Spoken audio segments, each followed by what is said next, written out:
Good morning. Good morning.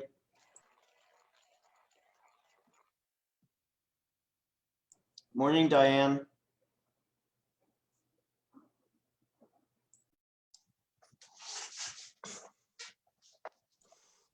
Is that better? Good morning.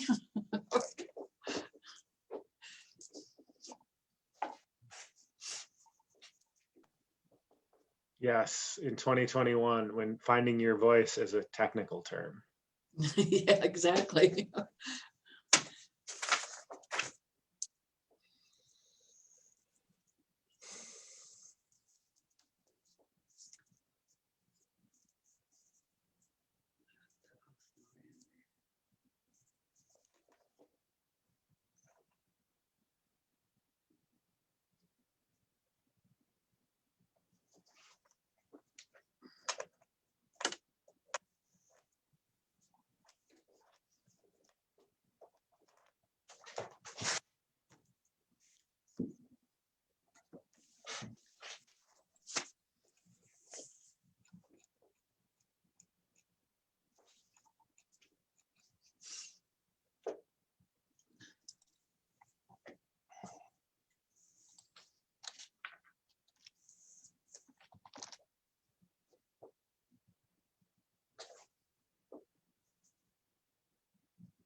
Okay, looks like we're all here. It is 8:30, May 4th. This is our regularly scheduled Board of County Commissioners meeting. And the first thing on our agenda is abatement hearings with Diane Settle. Diane, the floor. Yeah, I have two abatements this morning. We'll start with the Chandlers, Eugene F. Chandler. And this is for their senior exemption. They erroneously deeded their house to their daughter, and the senior exemption got deleted. So then their daughter deeded their house back to them, and they deeded her the correct house that they wanted her to have. And so that senior exemption didn't get back on there. It all happened within a month's time frame. So this is just giving them their senior exemption for refunding that money for 2020. And then the senior exemption will go on after that. And it's a $502.04 refund to them for their senior exemption.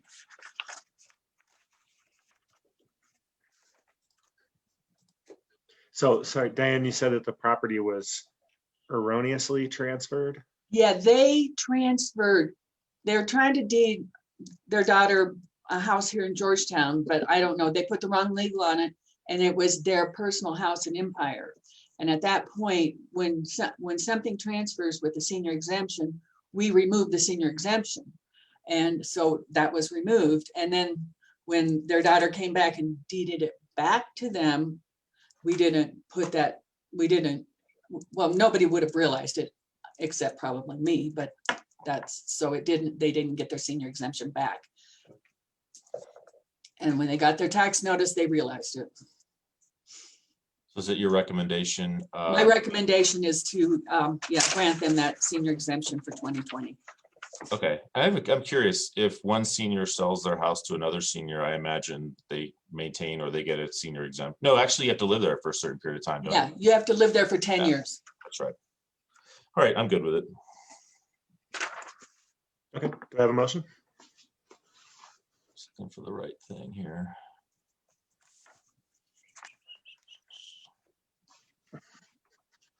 Is it 21-42, Diane? I don't know. Beth, I Hold think on. it is. That's what I'm seeing. Okay, I don't have the numbers on them. I move we approve Yes. abatement 21-42 as our assessor recommends. Second. All in favor? Aye. Aye. Okay, and the second one is, this is some property, it's personal property for a radio station up on Squaw Mountain. Well, they removed the equipment from the county, but they kept turning in their declarations like the property was still here in the county. And we don't know that they removed the other, their personal property. So for 19 and 20, they're asking for an abatement because they have moved down to Jefferson County. And so it's $8,387.64 for 19 and $7,351.62 for 20. So they moved their equipment to Lookout? No, they're actually Mount Morrison. Oh, okay. They're, Is it also your recommendation that this is approved? yes, because this property is not in Clear Creek County, so we can't really tax them for it. And this is 21-41 or 3? I see 21-41 Bonneville International. Okay, okay. Yeah, it's Bonneville, yes. Sorry, I was just scanning down and thought I'd seen another one underneath and okay.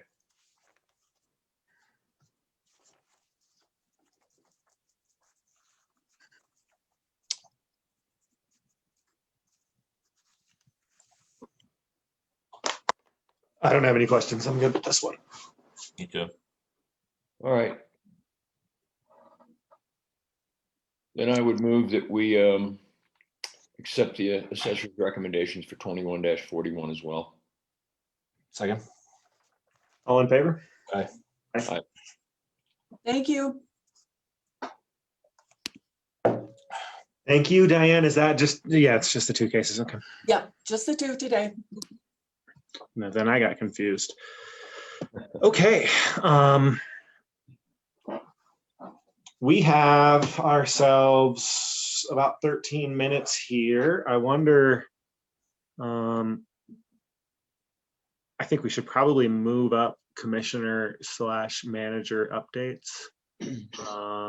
I don't see that Mr. Montag is here, but I do know that I have some stuff in the way of a commissioner update, and then whoever's bringing it to the floor, I know we have a discussion about 2 letters.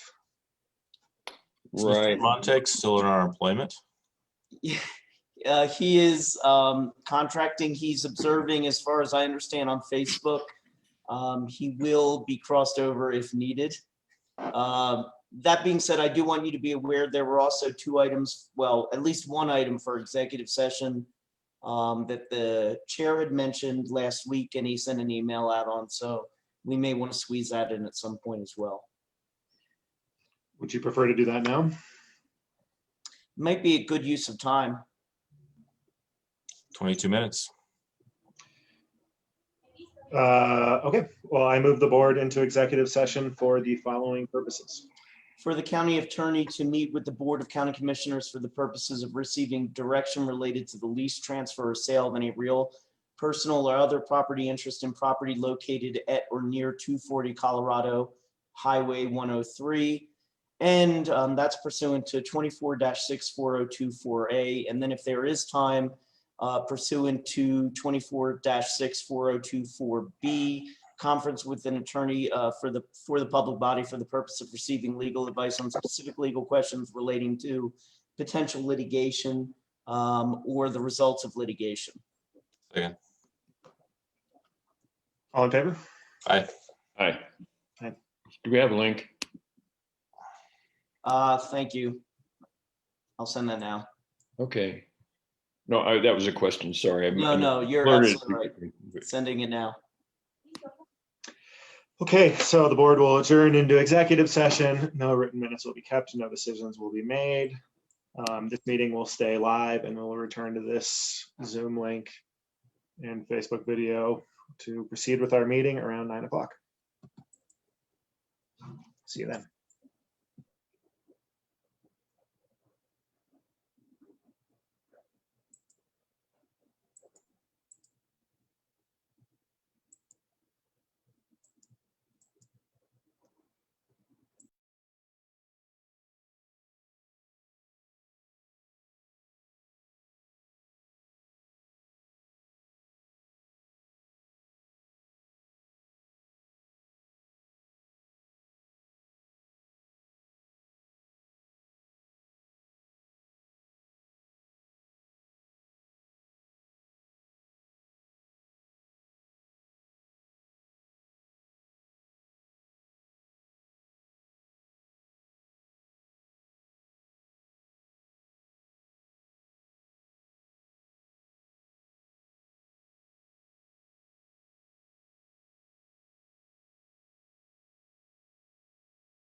Okay, we are back. We've concluded our executive session. No written minutes were kept. No decisions were made.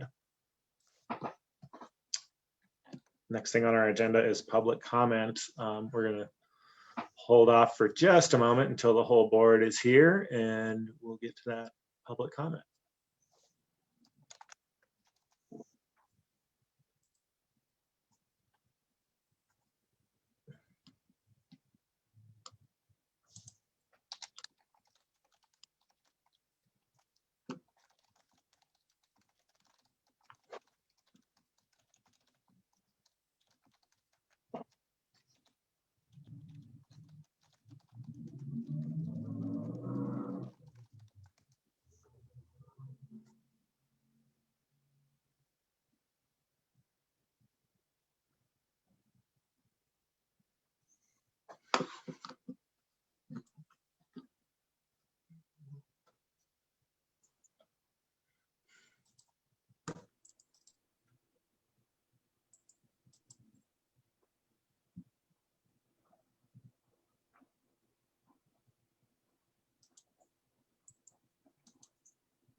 Sean, we have 3 different resolutions to be read on the agenda this morning.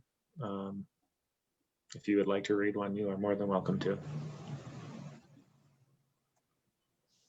I was thinking maybe we would break up the big one, since that's going to take a while, unless you want to have all of that to yourself. Happy to break it up. Hold on a second. Well, you don't have to hold on. Hello, you Sean by chance? Hey. Nice to meet you.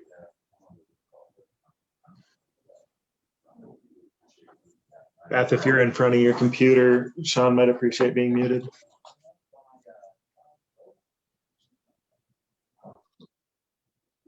Thank you.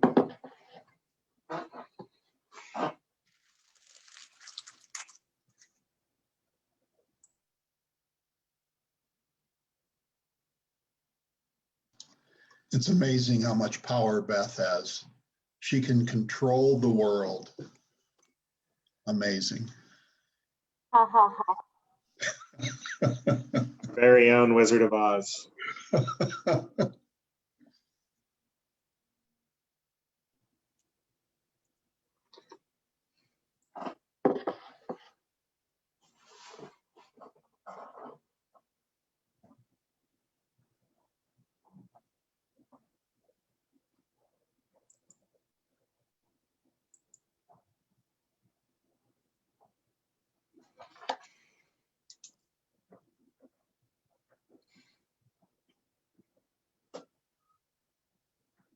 Randy's makeup crew's taking a long time this morning. I was thinking the same thing. He's probably having breakfast while he's at it.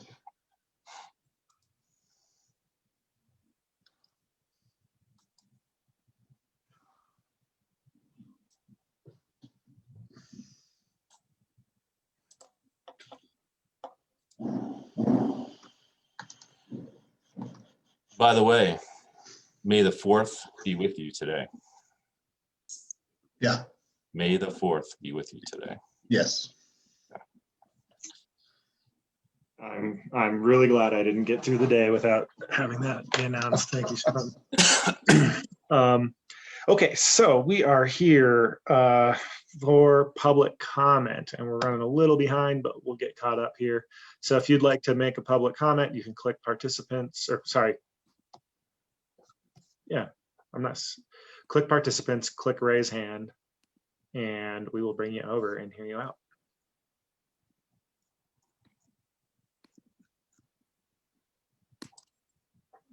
Okay, I'm not seeing any public comment, so we are going to move to the next item on our agenda. We do have a resolution in front of us to take action in appreciation of meritorious service of one Keith Montag. So Keith, we're going to try to embarrass you a little bit here. And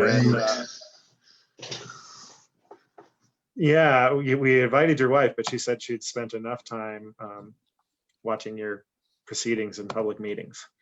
And so we do have a resolution here. I think, shall we co-read this, gentlemen? Maybe I'll just start, and then just at a certain point here at maybe the fourth paragraph, I'll kick it to Sean. So Keith, just so everybody knows, Keith's last day officially was May 1st, and he is no longer our county manager. He is serving on a contract basis for when we really need someone to keep the trains together. We hope not to need him too much. And we're very grateful for all these years of service that he's had. So, and we're going to read this resolution expressing as much. So, whereas Keith has served Clear Creek County for over 6 years, and the Clear Creek County Board of County Commissioners desires to publicly recognize Keith's dedication to the county constituents and to past commissioners, and whereas Keith has survived 7 county commissioners, 2 sheriffs, 2 treasurers, 2 clerk and recorders, 1 assessor, 3 finance directors, 2 county attorneys, and 2 assistant county attorneys. And whereas Keith came to Clear Creek with a wealth of knowledge and county management experience to assist staff teams in county projects and new endeavors for the community. And whereas even with the challenges facing Clear Creek during his tenure, his resilience remained strong and he used limited resources to carry the county forward. And Sean is taking over. Whereas Keith made an impact on many departments, whether the county, the state, or our partner agencies. For example, the Clear Creek Economic Development Corporation team saw Keith as a great thought partner, appreciating his willingness to listen and consider what was shared. He showed a wonderful willingness to think creatively and collaboratively, not to mention fun to poke fun at. And whereas the Clerk and Recorder's office noted around the holidays that Keith would come to ask for chocolates for the children. What was really meant was chocolate for Keith. They caught on to his shenanigans quick. And whereas when the county applied for the Energy Performance Contract, Department of Local Affairs grant, we were given exactly 7 minutes for our ask. Tim Hawk went first, then Beth, and Keith closed the presentation as if making a half-court shot at the buzzer, timing the presentation perfectly so you could hear a gasp in the room as he did so. And whereas we are sure Keith will be happy to no longer make the 1.5-hour drive each way to work any longer, can use this time for more practice on the golf course. To you, Randy. And whereas Keith will enjoy not being on call 24/7 every week, well, at least he will in about a month or so, or 2 or 3 months, whenever we feel like it. And whereas we know Keith will really miss turning the hot dog stand at the Slacker races, running the hot dog stand at the Slacker races, where he enlisted his wife and friends to cook over 1,800 hot dogs for ravenous runners who only ate meat once a year at the Slacker. And whereas we made a list of things you no longer have to think about for a while until you give in to some contract work. Housing challenges, decreasing mine production, facility remodels, buying into and delivering broadband,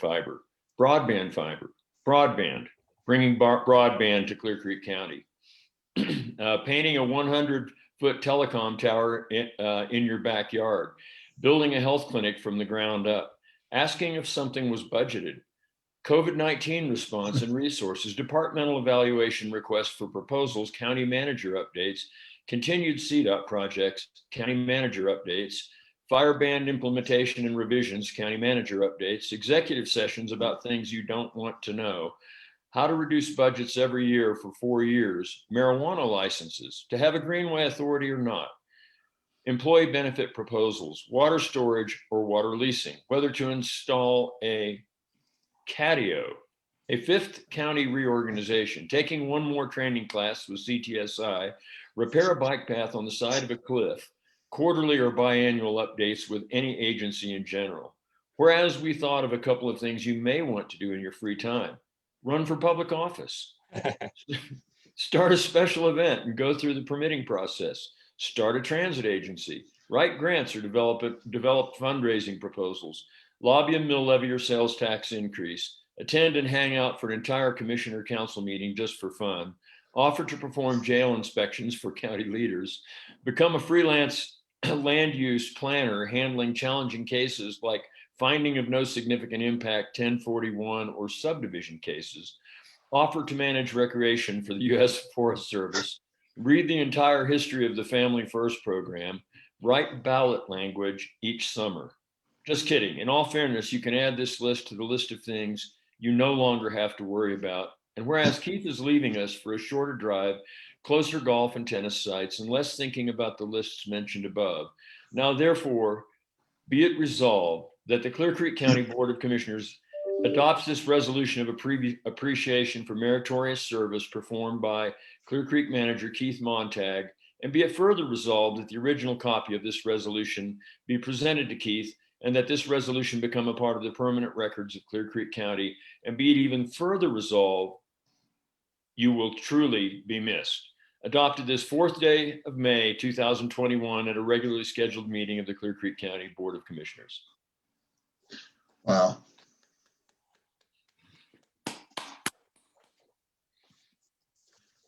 Thank you. Thank you. Thank you so much. Just listening to that list of projects and programs certainly brings back a lot of memories. I can relate to every one of those items on the list and in some form or fashion, but I did want to just thank you all for allowing me the time to serve. I really appreciated the opportunity to be the manager for Clear Creek County, and they're such a great team, starting with the team within the organization, the employees, the support staff, the Board of County Commissioners, the community. All these groups have been very, very supportive and encouraging, and it really lifts my heart to just know that there's so many good people in the organization, in the community. And again, I just wanted to thank you all for the opportunity to serve. I think we've accomplished a lot over the last 6.5 years, a lot more to be accomplished. We've got a great new county manager coming on board here in another few weeks, Brian, and I see Brian is actually on the screen here. Or his name is anyway. But again, I really just want to thank you from the bottom of my heart for the opportunity to be a member of Clear Creek County, and again, for all the support that everyone has given. So thank you, thank you, thank you. Very much appreciated. Thank you, Keith. And I want to open this opportunity up to anybody on our staff who would like to say anything. If you're over in the attendees list, you can raise your hand. We'll bring you over. We've got time to hear you out. Please be careful what you ask for, George. Yeah, I'll be really clear. I'm asking for people to embarrass you. I see that Alyssa has raised her hand in this coming.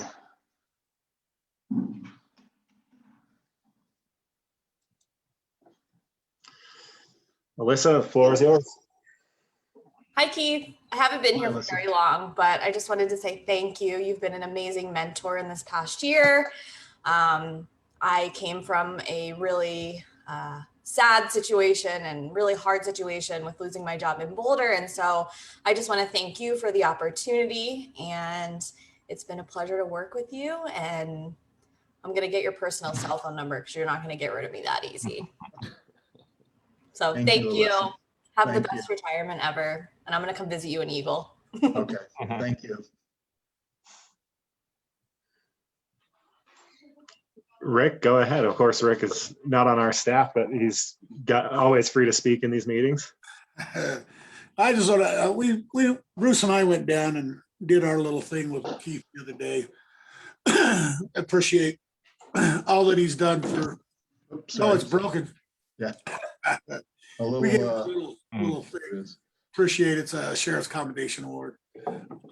It was great to work with Keith. He's a good man, honest, fair, and you will be missed.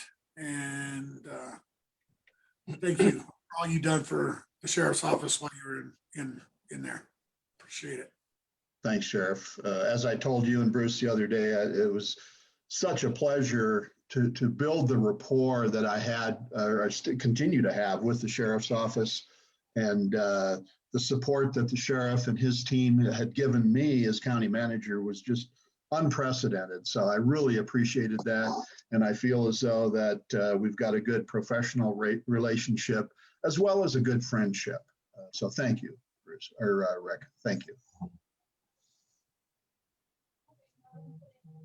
Amy? For your leadership, and I think you really are demonstrate servant leadership. You show grace and humility all the time in the way you approach it, and you've been a role model to me, and you've just really given me a lot of opportunity to make some significant contributions, and that's what I like to be able to do. And the fact that you've been able to make room for me and make room for so many others to be contributors is really what servant leadership is all about. And so thank you for that, for me and for all of us. Thanks, Amy. That means a lot to me. And as you know, you are a very important cog in the wheel and a great team member. You've really supported me and the county manager's office. So thank you for that, and continue to do that. Your expertise and your engagement is really appreciated. So thank you. My pleasure. A pleasure to work with you. Peter? Keith, I just wanted to thank you for making my transition into the county so seamless. And you included me on every email that you sent. For the most part, you gave me a lot of advice offline, which I appreciated. You're going to be sorely missed, and I will still be reaching out to you anyway, I'm sure. But just the fact that you basically brought me into your kitchen cabinet, as you would call it, so easily right off the bat, really made an impact on me. So I wanted to thank you. Thank you very much. Thank you, Peter, for the kind words. Much appreciated. Go ahead, Beth. Okay, let's start. Oh my gosh. Thank you for everything. I know we have had crazy relationship over the past few years, just, being down the hall from each other, yelling down the hall. I am so grateful for everything that you taught me. I've learned so much, and I really believe that because of what you have taught me, that I was able to grow and assume more responsibility for the organization and learn more, not only about the organization, but about myself and, what I can do to be better, give more, and contribute. And I really appreciate your patience with me when I, was like the 2-year-old in the toy aisle at Walmart, like, no, So, I appreciate you. And I always remember that in the afternoons, you would take your shoes off and walk up and down the hall in your socks. I always thought that was kind of funny, but I just want to say thanks so much for everything, and you are really appreciated, and I will take these skills that you've taught me forever. So thank you so much. Thanks, Beth, for the kind words. And we did have a special relationship, and hopefully we'll continue to have a relationship, and all the support that you had provided. You're the warehouse of knowledge and information in the organization. So anytime there was ever a question as to the history on something, it was, Beth will know the answer. And by golly, you did. So thank you for all of your support and the engagement that you have. You are going to continue to go far in this organization, Beth. Just know that. And I've already told Brian that he's extremely lucky to have someone like you at his side to guide him through, as you guided me through the time that I spent here at the county. So thank you, Beth. I really appreciate that. Thank you. Okay, Randy, Sean, you have anything to say? Well, I would say as an incoming commissioner, you know, in 2016, 2017 coming in, well, in 2016, honestly, as soon as we started prowling around the courthouse, trying to figure out what our new job was going to look like, that you've been a tremendous help. Like I never felt like I was out dangling in the wind, you know, with two new commissioners, Sean and I coming in, that I was always able to get good support from you, knew what was going on at moments when it felt like things were kind of, you know, looking at it that a particular issue or something was falling apart. You're always a voice of calm and information. And so it's a good thing. It's been a lot of stability to the department and to, I think, the entire team of people here. Kind of a unifying, and again, I guess I'll just use that word again, calming force. It just kind of keeps everything on an even keel and keeps us rolling along all the time. It's sort of like, it doesn't matter how big it is, it's no big deal. Don't worry about it. You know, it's going to be all right. Thank you, Randy. I really appreciate your words of encouragement, and we've had some good times, no doubt about that, and we've had some challenges, you know, as a county, as a board of county commissioners, but by golly, we've come through it, in my opinion, in flying colors, and we continue to move this organization forward. And again, just thank you for your kind words, Randy. I really appreciate that. It's nice as a young guy coming in to have an old timer like you, you know. Yeah, exactly. You were my mentor. You on the board, you were my mentors. I have a couple things to say, but before I wanted to talk about Keith, I just wanted to remind everybody that the important work that Beth does in relation to these recognitions. She pretty much wrote all of this, and we looked at it and read it, but this is Beth's love and care for Keith, that she took all the time to do this. So we all really appreciate that. And you are going to be sorely missed, Keith. You're a true professional. I think that I didn't really have any idea how hard the county manager job was. I think it's kind of like being an NFL coach, right? I mean, there's a reason why those guys don't have long tenures at a lot of places. And I think 6 years is probably like about 20 years in another kind of a job. And, you know, the three of us, I think we work pretty effectively, but we're very different. And it wasn't, Keith is kind of in the middle of it. The county manager is kind of in the middle of it. And I think his diplomacy, his ability to be a truth teller, and I think, at least on my side, I kind of always felt like he was on my side. And I know that's not true, but I think it's just really a reflection of what a professional he is and how he just kind of stayed above some of the spats that we would have from time to time, mostly in executive sessions. The other thing I just wanted to recognize is the really important work that Keith did, helping us find a great replacement for himself and helping us find an awesome county attorney in Peter. And we really trusted him. And I love using the word trusted advisor because that's really what it is. And just in the short time I've been here, you know, we've made tremendous progress toward building a high performance organization. Our strategic planning efforts, I think, have really taken a huge step upwards, employee development. And the other thing that Randy referred to is, especially during the pandemic, I think Keith was just a tremendous rock. I mean, he was a calming force. And we made some difficult decisions in the public eye. We made many difficult decisions out of the public eye. And Keith did a great job in helping navigate those conversations and leading us towards really excellent outcomes. And the last thing I just wanted to refer to was Keith's commitment.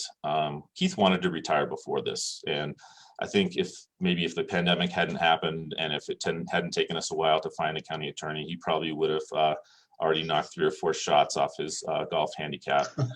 But I really appreciate, just wanted to recognize that and mention that I know Keith's planning on perhaps doing a little bit of consulting, and I would be happy to be a reference for you or be your personal handler if you need some help finding some work. So thank you, Keith. I hold you in the highest esteem, and I wish you only the best going forward. Wow, thanks, Sean. I really appreciate, once again, appreciate those words of acknowledgement. And as I've said before, it's been so great working with this board and previous boards as well. But I appreciate your understanding of sometimes the difficulty that a county manager can find themselves in when obviously we have a great board, different personalities, in some cases, differences of opinion. But at the same time, I think you all have really come together in the critical times and the non-critical times to come to consensus on issues. And I hope that, again, a couple of you just mentioned my calm demeanor. Hopefully that calm demeanor helped come to or provide some ability for you all to come to consensus on whatever issue it might be. But again, thank you, Sean. I really appreciate those words. Okay, I'll take us home here. So there were 2 things that we didn't know when we hired Keith, the board that hired Keith. One of them was that the Henderson mine was preparing to tell us that they were drastically scaling back production and we were going to lose, I think right now we stand at 1/3 of our revenues from that. The other thing we didn't know is that Keith had been through a dramatic restructuring. And sometimes an organization gets lucky like that. You just get the right person for the right moment, and you don't even know what you needed. That's what happened with Keith. He brought us through a really tough time with a lot of grace and a lot of compassion. And I think that we owe you a debt of gratitude for the service that you gave us in a really tough context. Sean mentioned the pandemic. I think it's worth mentioning again. What a way to cap off a career. I know, I think it was more than a month into the pandemic, we got a late Friday night email from Keith saying, "Hey, sorry guys, I got to take a day off." That's the kind of service that Keith has been delivering day in and day out in Clear Creek County, and did so even more during the pandemic. Anybody who wants to know how to impact a community in a positive way can look to Keith's example. And so thank you. Thank you for your service. Thank you for what you taught me, for what you did for our community and our neighbors and the people that we like and love. And look forward to your golf game getting better. So do I. Thank you, George, so much. Yeah, we again, some of the conversations that I've had with the board and some of the conversations that I've had individually with the board members have, in my opinion, been really helpful for me to grow and learn. And like I said before, I think all of you were good mentors for me. I learned a lot. But let me just kind of sum everything up. I couldn't have done any of what we accomplished without the great team that we have here at the county. And again, that's all of the employees, the support, the engagement, the encouragement from the employees and from the hard work that they put in, to the leadership team, to the Board of County Commissioners, to other community members, the mayors and the town managers. I think, once again, we've got a great team, a great organization, a great community. So continue to move forward. I know you all will. Brian is going to be a great county manager. And just one big heartfelt thank you to all of you for the recognition that you've given me and for the support that you've provided. So very, very much appreciated. Thank you, thank you, thank you.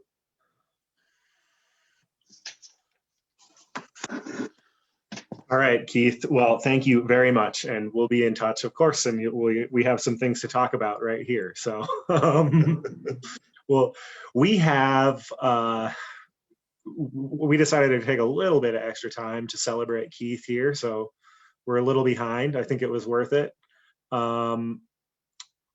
We have a commissioner manager update that I think we want to try to get through right now. We could do it later, but I think we have a guest here for this scheduled time. Is that my understanding? We actually don't have her here yet, but I sent her the link just a second ago, and she was going to try to come on. I'm checking to see if she shows up.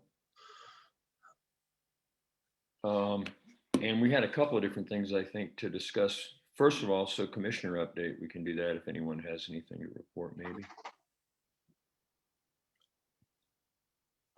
Yeah, we could. Yeah, let's just jump into it, and I'll express an apology to Matt Taylor. We do have a internal services bi-monthly update. Matt, we will get to that in due time.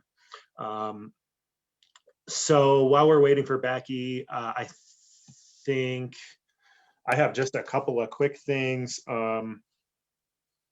One is I know Excel is waiting for us to get back to them about whether we support their resources plan. I did learn a little bit about the timeline. I think it's the timeline for the decision on this plan by the PUC is like in the years horizon, like 1 to 2 years.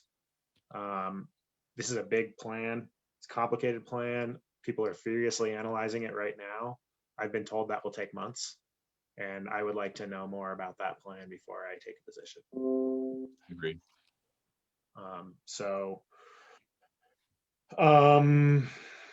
Let's see here. There's one that the only other thing is that we've been talking a lot about challenges in the labor market. Alyssa and I put together a meeting with the business community, fairly well attended. We had about 30 people show up, came up with some interesting ideas about how we might be able to work together and how the county government might be able to help that situation. One of the key pieces of feedback we wanted was whether businesses would participate in a virtual job fair. The answer was pretty enthusiastic yes. So we're going to move forward with kind of a shoestring virtual job fair. I think our partners with the Tri-County Workforce Development Board they have the platform. So I don't think we're talking about a lot of cost, and hopefully we are talking about a lot of employees because Melissa's got a big 0 in front of her eye. So looking forward to that. And that's all I have.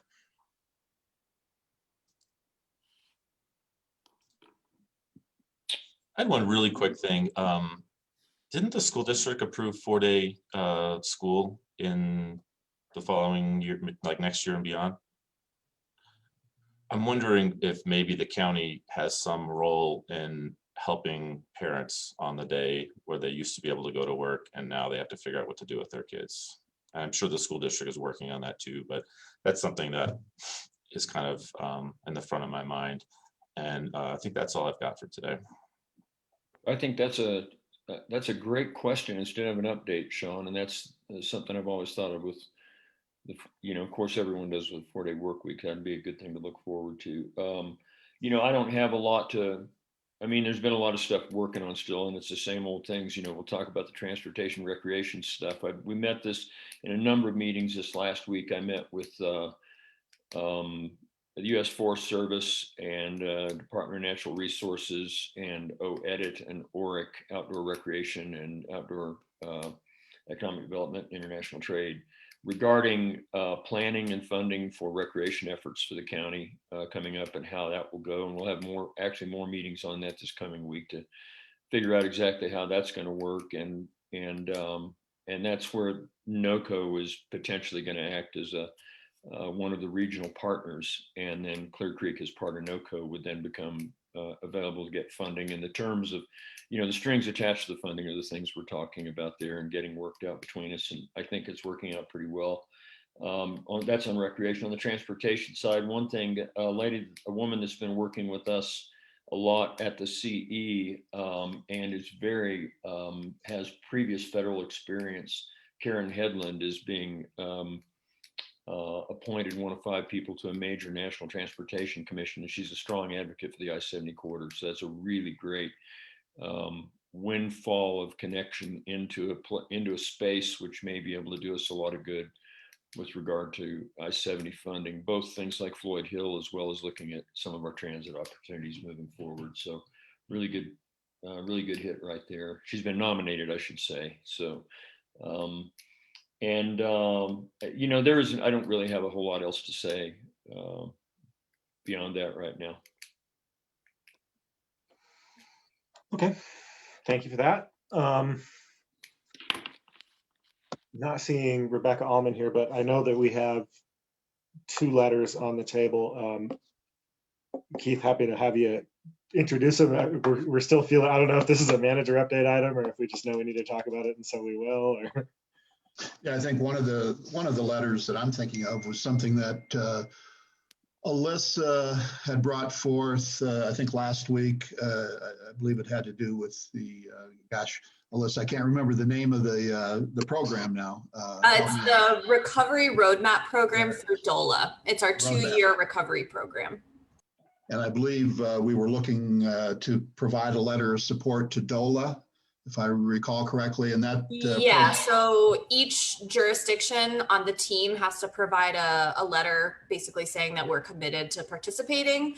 Ours is a little bit different than everyone else's because we are the lead. And so we are committing to participating as well as maintaining lead status, which basically just means that I'm coordinating meetings and making sure we're keeping moving forward.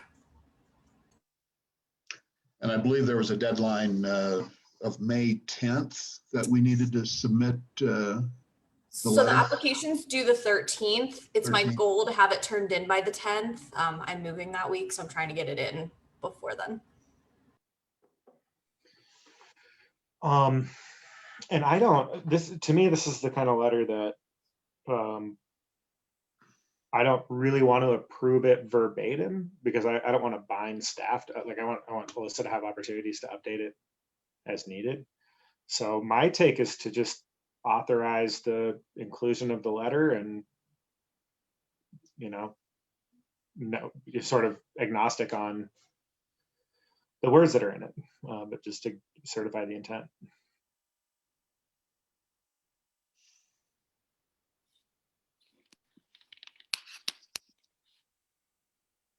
I certainly support the effort.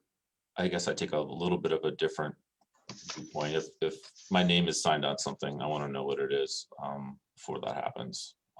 But I mean, obviously, I think this is an important effort, and I support it. I have a draft written, and I'm happy to send it to you all if you want to take a look at it. And any updates or edits that you want to make I'm more than happy to change. Is this the kind of, Alyssa,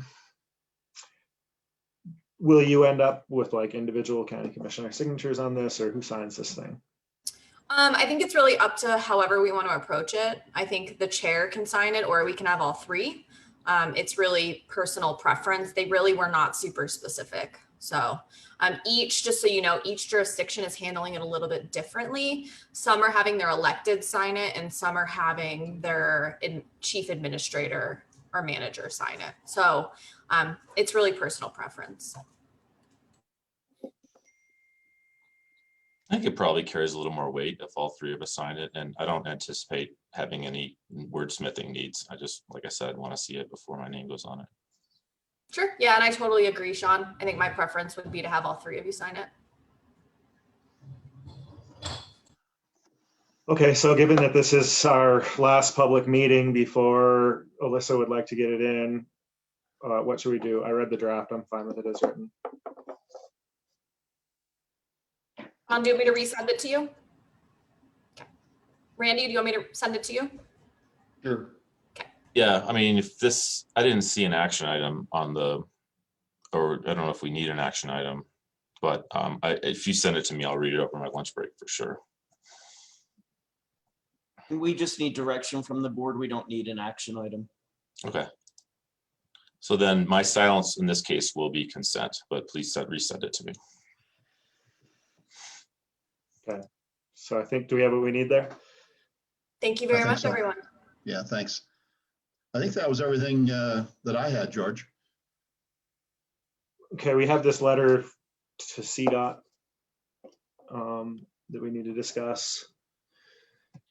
And I know that I don't see Becky or Cindy Neely on here yet. I did email them. And I know Randy's been trying to communicate them as well. I think we can defer this to another point in the agenda since it's agendized, so it's on there as long as we can get to it before the close of the meeting today. I do have a text from Rebecca that said she was trying to come on right now, but I don't see her on the attendee list yet.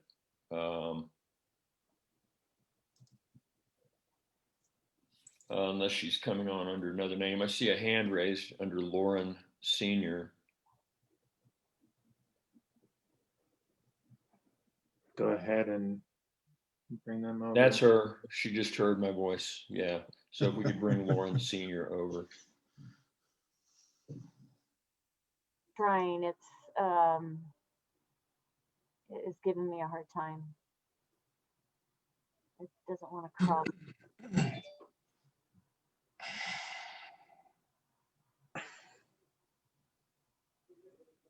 Well, I'm not sure what's happening. Well, it will not let the person over. I've clicked on it like 10 times. Let me just try and do. Here it is. There it goes. Okay. Becky, are you there? You're muted if you are. What'd you say it is, George? Is it *6? Oh yeah, if you're on your phone, you can push *6 to unmute. Oh.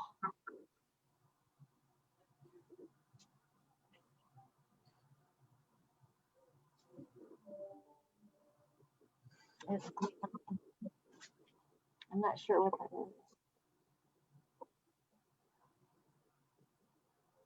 is. There it goes. I think she's there. Becky, can you hear us? Can you guys hear me now? Yes, we can. Can you see me? Last. We can't see you, but we can hear you. I don't know why that is. I only have an option here for muting and unmuting, but no video. So my apologies. No problem. So, of course, we're here to discuss. We discussed this last week. A letter to CDOT expressing concern over I don't know the specifics of this as well as Randy does. Randy, why don't you go ahead and introduce this topic if you don't mind? Well, basically, there has been a finding as far as Section 106 determination of effects that there is not a significant impact to any of the alternatives that were discussed, is my understanding, including the south frontage road, which we believe the county's position over time has been that the old railroad grade and our intent to turn that into a greenway, and on that greenway memorialize those historical pieces of that route through the county have historical significance to us. And that's been a portion of our, it's been a lot of the value that we bring to the table when we negotiate for the best transportation solutions for the county. And so it's important that we reiterate our objection if someone finds that that is not of important significance, because that could create a precedent. For example, if it were, if it were memorialized. And I think it's better to have the attorneys talk about this memorialization and what it means to us over the long run. And so that's the reason for the letter. And specifically with regard to Section 106 determinations, they are about history. And so the fact that this feature has already been logged on the register, the National Register of Historic Places, is a real significant, I'll call it a legal asset of ours, as well as an historical asset and cultural asset. So it's important that it remains part of these kinds of discussions. So that's the reason for the letter, is to reiterate that regardless of the outcome of the project on Floyd Hill. It should also be noted that the project on Floyd Hill at the current time, the preferred alternative is not including a south frontage road, and we don't expect to see that happen, but we just want to reiterate, because their finding was of no significant impact, that we wanted to express our objection to that, because it's still part of the same landscape we've been in for a long time and have expressed for a long time. And I think I've said too many words, and I would prefer that Peter and Becky take off from there. So, Peter, do you want to add anything, or do you want? Sorry. No, Becky, I think you can take it from here. Okay, I think, Randy, that was a really a good summary, honestly. I think the important thing to note here is that, while we believe, and we even mentioned in the letter that, there are other viable alternatives that are being evaluated and are likely going to be the preferred alternative for Floyd Hill. This is really just a placeholder to reserve our right to challenge any determinations that were made under either the Safety Lieu Highway Transportation Act 4F or Section 106 under the National Historic Preservation Act. So it's really just acting as a placeholder that, as Randy said, and as I think most of you know, we've spent many years working on this I-70 corridor project, evaluating the state and federal agency actions, and always raising our objections, not waiving any rights to object when we feel there might be a need to do so. This is just more sort of a consistency in the county's position that, hey, listen, we understand that the National Historic Preservation Act applies here. We believe because the state historic preservation officer has determined that this railroad corridor is a National Register of Historic Place eligible resource, that we're just preserving that fact. We're reiterating that fact that the state has already determined that. And when it relates to 4F, that's probably less of a concern for maybe you all, because I think, Judge, reading your comments, Sean, 4F relates specifically to a public land that is reserved as essentially a park and recreation area. And there's really no argument there that the Hidden Valley open space was obtained by the county for this very purpose, for a park and recreation area. So I think more what I saw from you, Sean, was that you were concerned maybe that we were trying to maybe go beyond what the state has already determined to be eligible, to sort of kind of grab onto more resources. And I just want to, allay any concerns that you might have, that that's not what this letter is intended to do. Really what it's intended to do is mark the placeholder that the state historic preservation officer has already determined this resource to be eligible for the historic register, and any determination that there's no impact or no adverse impact, we beg to differ. That's something we don't believe we don't have, honestly, the entire footprint or the plans yet. So what we're doing here is preserving the right to object should we decide that, they choose the South Frontage Road option. And we can certainly then come back to this letter and say, look, we told you this is an eligible resource that you've determined to be as such. And, you have to work on mitigation measures, either avoid or mitigate this type of impact. So it's really more of a placeholder than anything. Does that answer your questions or make sense to you guys? I mean, it makes sense to me. The reason why I wanted to bring this up is because I'm thinking about the fact, like I mentioned in my notes, Colorado has rail beds everywhere, right? I mean, I do lots of biking around the state, and many of the trails are now former rail beds. And I don't know if those are all historic register. And I certainly think that it's important to recognize and honor our past. I'm just sort of imagining a future where the shoe's on the other foot and the county wants to do something, and the most logical place to do it is in the level spot where everyone before us realized that was a great place to put a road. And somebody comes forward and says, oh, hold on a second, right?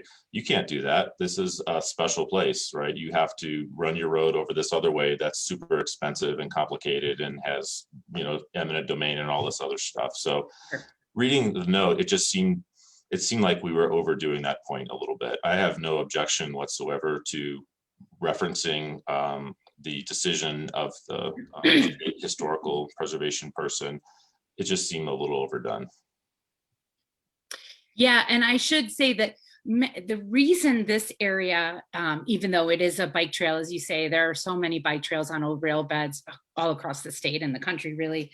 The reason this one was determined by the state to be eligible for the National Historic as a resource is because of that railroad corridor and the extant features that go with it, the old rock retaining walls and such. So it's not that every flat rail bed area is deemed to be historic. And honestly, it's out of our hands as to whether or not the state has determined something eligible or not. So what we're doing is really just reiterating here what they've already determined and saying, acting as a placeholder for, should you determine to go on the south frontage road, we're reminding them that this resource is eligible for the National Register, and should they, switch their route, that's something they need to take into account when they're looking at mitigation and potentially avoidance. Okay, so just make sure I understand, it's not on the National Register, it's eligible to be on there because of its special characteristics. Correct. And Yeah, under the federal statute, Sean, that's one and the same. Any resource that's eligible for the National Historic Register is the same thing as being on it, if you can believe that. They're one and the same. So they're treated equally under the statute in terms of protection. Yep, okay. Well, thank you for that explanation. I don't have any issue with it. Okay. Yeah, and it really is about the fact that we've got a certain number of, arrows in our quiver, and we hope to not have to get any of the arrows out, but we don't want to start like breaking them and using them to build a fire or anything until we're sure we don't need them. And the fact is that we're working very well with Cdot right now, and it looks like this project is coming out the way we would have chosen it to come out. But things change when they look at the money sometimes. It's just like last week when we were talking about the contracting method of CMGC versus design build. And, if something came in that started shoving the design the other direction, we want to preserve all of our to use another analogy, all of our footholds to be able to stay in this discussion and make sure that, because I think we've all pretty well determined that a South Side frontage road, from the standpoint of the greenway and the natural habitat through there, the opportunities for the community to use it and then having the interpretive history of the old railroad in there, that that South Side frontage road is certainly all the local stakeholders that have been involved down in the CSS process have determined that would be a poor outcome for us. So this is just another, again, arrow in the quiver. Okay. Well, it sounds like we're in agreement. I agree this letter should be sent. So I think we've gotten where we need to get, which is great because we have 3 minutes until 10 o'clock. Becky Allman, I want to thank you for taking some time to come to talk to us today. You're welcome. Sorry about the technical glitch here. I was on another Zoom call, and as my office administrator, Lauren Senior, and so obviously when I switched to yours real quick, I dragged all that with me. I don't know. All right. Thank you. Hey, listen, one other thing I want to add is this letter isn't likely to change anything. This is preserving our position. Unfortunately, I don't think that the, Cdot or FHWA is going to, it'll go in the administrative record with, the NEPA documents that will be published here on the Floyd Hill project, but it's not likely to change anything. But what it does is preserve our position later in time to say, hey, listen, recall we said this, let's talk about mitigation. And, maybe we'll get something out of it in terms of mitigation measures in the future if they decide to go this route. So I just wanted to add that. Thank you. All right. Bye-bye. Thanks. Thank you, Becky. Mm-hmm. So I've been texting with Matt Taylor because it's 10 o'clock and we have not gotten to our 9:30 internal services bi-monthly update. Matt has stated that he is available at 12:30. And rather than persist at a half hour behind, if it's okay with everybody, I'd prefer to just move that to the to the 12:30 to 1 p.m. portion of our agenda. Okay. Okay. Great. Thank you for your flexibility, Matt. We'll see you at 12:30. Next on the agenda is Board of County Commissioners consent agenda. Only one item this week, consideration of approval of the warrant register. Do we have any comments on the warrant register?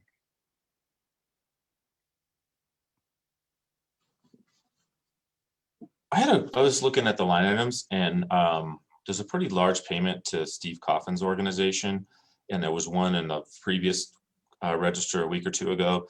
And I seem to remember that we're acting as a fiduciary agent and funneling a grant, and that's not actually the county's money that's going, it's based on a grant that we received. Is that true?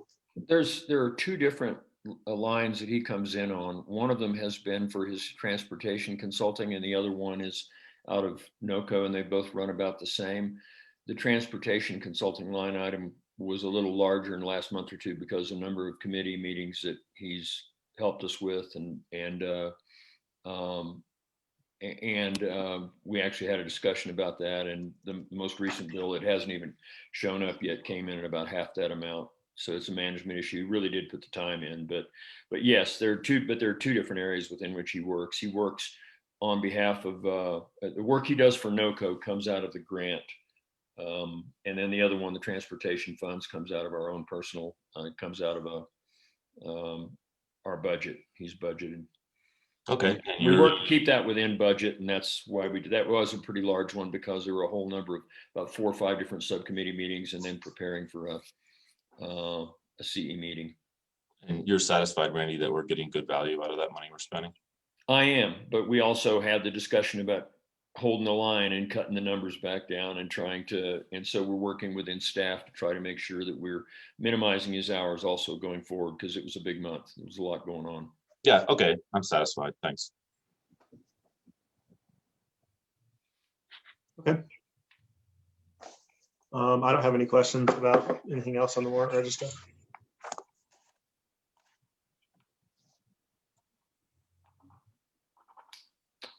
In that case, I move that we approve the consent agenda, which is item number 1, approval of the warrant register. Second. All in favor? Aye. Aye. Aye. Okay, next on the agenda, we have consideration of approval of resolution number 21-36 to declare May 3rd through 7th as National Correctional Officers and Employees Week with Rick Albers. Before we read the resolution, maybe Rick has something to say, and maybe that'll give Sean and Randy, you guys, time to think if you'd like to read it. No, Just need time to scroll down. This is kind of the same thing as the Declaration for Communications a couple weeks ago. It just acknowledges the job that the confinement officers, the deputies downstairs, court officers, everybody does down there. They keep the inmates safe, keep us safe. The nurses and the doctors and the psychologists that are all down there. It just shows them that we do pay attention and that we do support them. So I really appreciate what you guys could do this for them. Okay, thank you, Rick. And is somebody interested in reading this? Sure. I read Either one, either way. Yeah, I'll read this one, and then Randy, you can do the teacher's one, maybe. Sure. So resolution 21-36, resolution to declare May 2nd through 8th, 2021 as National Correctional Officers and Employees Week. Whereas correctional officers are trained law enforcement professionals dedicated to maintaining safe correctional facilities and ensuring the public safety. And whereas correctional facilities across the United States, both civilian and military, public and private, adult and juvenile, are run by highly qualified and experienced individuals with a deep understanding of the challenges within the profession. And whereas correctional officers and employees are responsible for the custody, care, and rehabilitation of thousands of offenders every year, as well as the maintenance of safe and secure facilities. And whereas correctional officers and employees are resourceful, capable, committed, patient, and persistent professionals in criminal justice and our nation. And whereas correctional officers and employees serve admirably in many different capacities, including jail administrators, wardens, chaplains, nurses, supervisors, social workers, teachers, managers, and directors. And whereas correctional officers and employees teach, train, mentor, counsel, and treat thousands of offenders. And whereas correctional officers and employees provide offenders with direction, hope, and a new focus while assisting with reentry and life outside of corrections. And whereas correctional officers and employees rise to meet any challenges and serve this honorable profession notably and admirably. And now, therefore, be it resolved, the commissioners of Clear Creek County, Colorado do hereby recognize that correctional officers and employees deserve the recognition for their service and should be commended by leaders in the profession, the public, and our elected officials for the tremendous job they do and exceptional performance of duties under the most difficult circumstances. Adopted this 4th day of May, 2021 at a regularly scheduled meeting of the Clear Creek Board of County Commissioners. Thank you, Rick, and thank you to your team. So I move we approve resolution 21-36. Second. And with that second, I'd just like to say that on behalf of, first of all, our correctional officers, but all the law enforcement in the community, that we do appreciate the work they do. And it is hard, and it's traumatic and stressful work a lot of times, as we know from things that have gone on in the last year. And I'd like to express my personal appreciation to Rick for understanding when it's been a tough political climate for law enforcement and correctional officers in the last year. And that takes nothing away from the importance of the work and their commitment to the community. Every house sometimes I think needs a little cleaning. And when I've talked with Rick about it, he's been the first to admit that all of our areas of work are, always subject to reform and getting better. And I really appreciate the attitude. And I hope you understand that the attitude is that we're all a lot safer every day because of the work that your staff does, both in the building and out of the building. Thank you, guys. I appreciate it. Yeah. Thank you for saying that, Randy. And I don't think there's much to add. Just to thank the corrections staff for the patience and humanity that they show the inmates that they're temporarily housing, and for doing an especially good job keeping our jail COVID free for the last year. So I guess we'll go ahead and we have a motion on the floor, so we'll go ahead and take a vote here. All in favor? Aye. Aye. Aye. And I just realized, Sean, you might have something to say. I don't know. Nothing really to add other than to again recognize the fantastic job that your team has done in this really trying conditions over the past year. I know that you took protecting their health and the health of your employees extremely seriously, and were really kind of in front of the pack when it came to making sure that we had a safe environment to house them temporarily. So good work, Sheriff. Okay, and next, the week of May 3rd through 7th is also Teacher Appreciation Week. We've got some thematic crossover here. And so we have Karen Kwanbeck and Melissa English here to talk about how awesome teachers are before we jump into this resolution.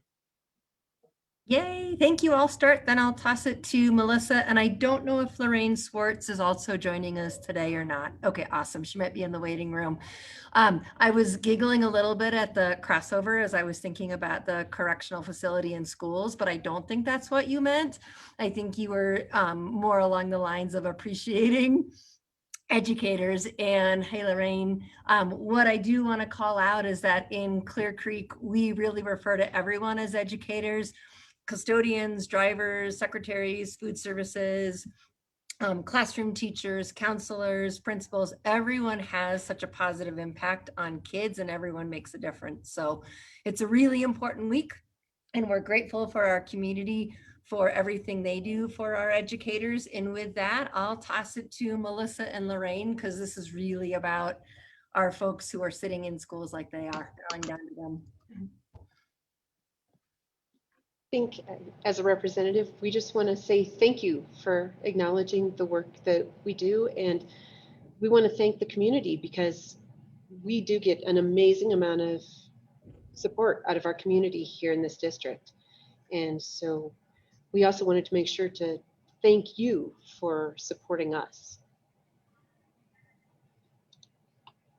I would love to echo what Q and Melissa both said. Thank you all so much for helping us to do the work that we do. I know that our educators are really passionate and committed to helping our children grow, and we couldn't do that without all of your work. And I think it's nice. You guys just acknowledged how much the police force and whatnot in the county does for us. And I can tell you that despite all of the struggles that have happened throughout the nation for the last year, I know how much our teachers really appreciate them sharing our crosswalk duties and being present in our schools and working with our kiddos and forming those positive relationships.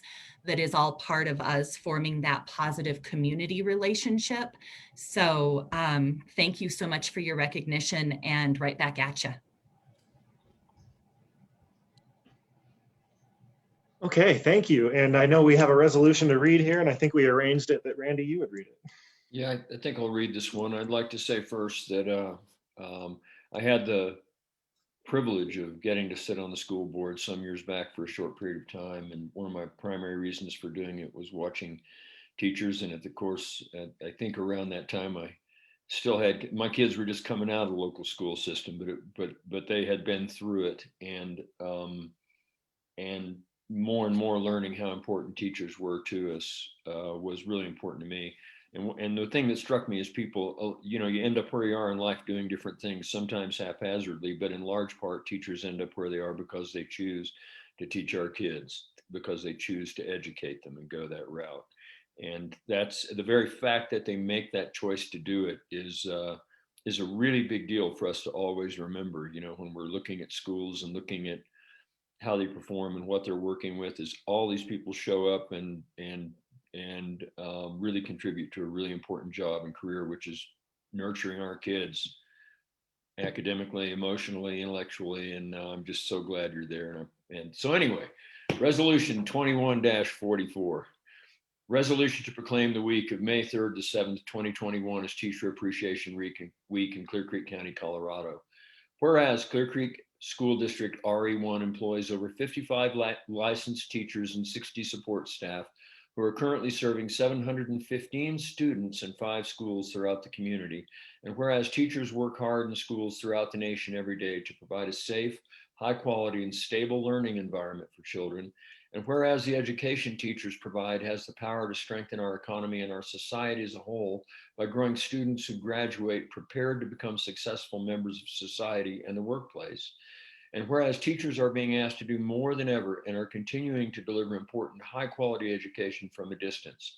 And whereas teachers often do not receive the recognition they deserve for dedicating their lives to the children of our community. Now, therefore, be it resolved, the Clear Creek County Board of Commissioners hereby proclaims May 4th through the 8th, 2021 as Teacher Appreciation Week. It should say May 3rd through the 7th. That's a typo. As Teacher Appreciation Week throughout the community, and call upon all members of our community to express their appreciation for the best educators who empower our learners and work to advance a visionary district. In witness whereof, we hereunto set our hands and cause to be affixed to the official seal of Clear Creek County this 4th day of May, 2021. And I'd like to add what I said a second ago and just say during this last year, especially, the manner in which our school responded so quickly last spring and shift learning modes virtually over a weekend.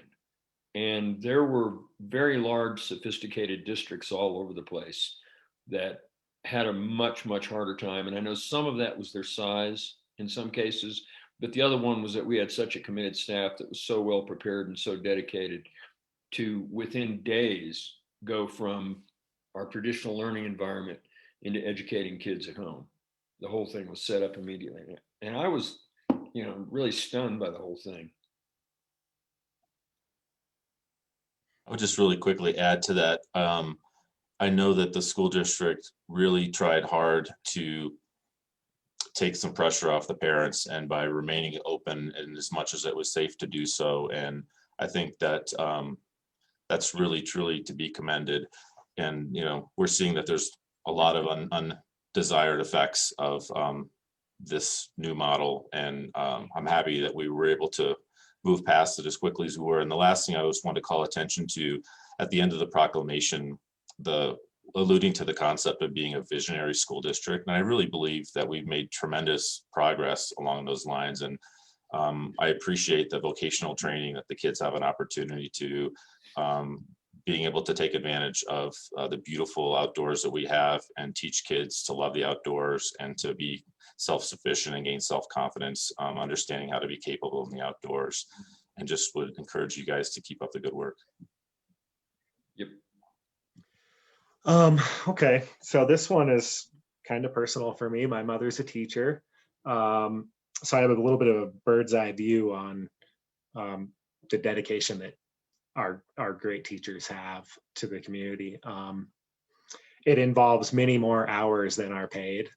It involves many more items in classrooms than are paid for by the district. And this is universal, right? Teachers come out of their own pockets in service of kids. They come out of their own hearts in service of kids. The thing that, the statistic that always sticks in my head is that wondering why teachers leave their positions.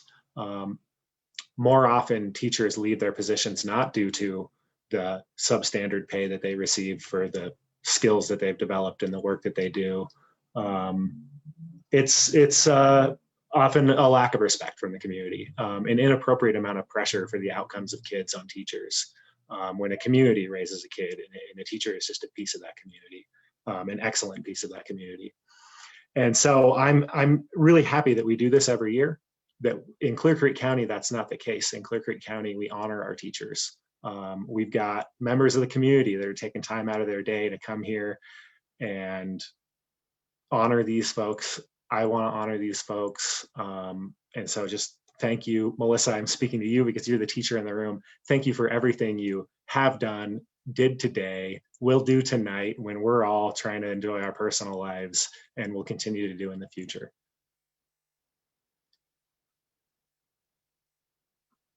Thank you for all of your kind words. And on that, I think we do have a resolution that's been read, and I think we need a motion for it.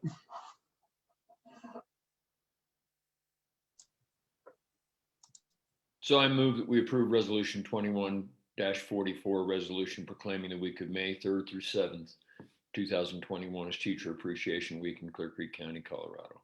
Second. All in favor? Aye. Aye. Thank you, Karen, Melissa, Lorraine. Greatly appreciate you. Thank you.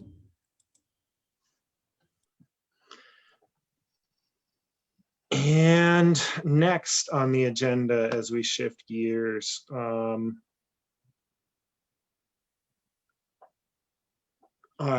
have an interview for the vacancy on the Clear Creek Tourism Bureau. Cameron Marlin has applied. Thank you for your patience with us, Cameron. We're running a little behind today. So we probably will have some questions for you. Of course, we are in receipt of the letter that was sent nominating you. And maybe you could start out just by introducing yourself and describing why you're interested in serving on the Tourism Bureau board. Happy to. Thank you, George, and thank you to the commissioners for sharing some of your time with me today. Thank you, Beth, for facilitating, as always. A little bit about me. I am a Idaho Springs native, lifetime resident of the county. I just recently came on board as the general manager of Clear Creek Metropolitan Recreation District. Prior to that, I was the HR director for the county's library district. And these two positions I wanted to specifically mention because they highlight the fact that I am highly driven to work for the benefit of my hometown community. That's what drives me. Prior to these professional careers that I've shared with you today, I earned my MBA from CSU's Global Social and Sustainable Enterprise program. And the core concept of that program really revolved around the ability for business to be a positive change in our world, not only globally, environmentally, but socially as well. So those are things that I take with me and integrate into my day-to-day work. I'm excited to be on the Tourism Bureau because I truly believe in the importance of amplifying tourism as a pillar of our local economy. As conversations continue regarding Henderson Mine's future, I think that supporting tourism is really the best option for Clear Creek County's economic growth and viability. In my career at the rec district, outdoor recreation obviously is a really big aspect of what we do. And I think recreational tourism is important for our county at large. Obviously, that requires a large amount of responsibility and ensuring that we are not loving our beautiful resources to death. So I think that that's important for our tourism as we want to draw people into our community. We want to make sure that it's done in a responsible way. So, George, I hope that that does a good enough job of speaking about myself and why I'm interested in this position, but I'm happy to answer any questions that you guys might have. Thank you, Cameron. Questions?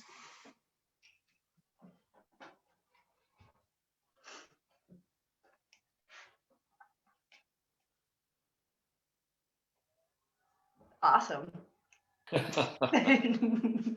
I was waiting for Randy, but first off, thanks for your interest in serving and volunteering in the county.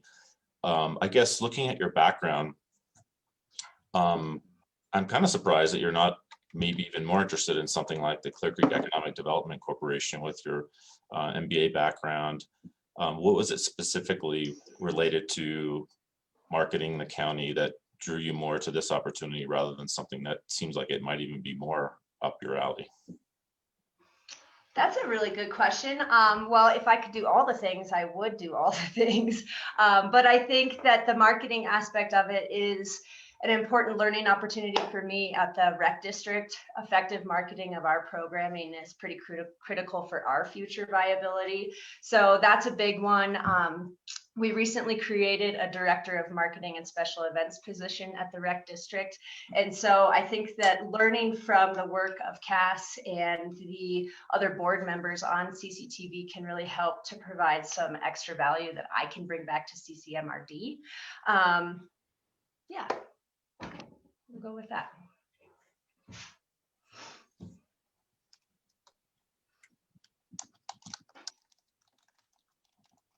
I think I'm trying to think of the way to phrase what was running through my head as a question rather than just a statement or comment. Quality is sometimes better than quantity. And then there's the idea of what you, and so particularly with regard to tourism and the focus on recreational tourism outside the towns and in the forest in Clear Creek County. There's been an acknowledgement in about the last 2 years in even the U.S. Forest Service that's beginning to shift its mission a little bit. And they listed in the last year in a couple of different of our core topic meetings at NOCO that the primary greatest threat to fire right now, of course, augmented by climate change and drought, you know, working off of each other. But the primary driver is that if you look east, especially east of the Continental Divide in northern Colorado, and you look at the woods as a scatter chart and every dot represents a person, the map is getting pretty dark.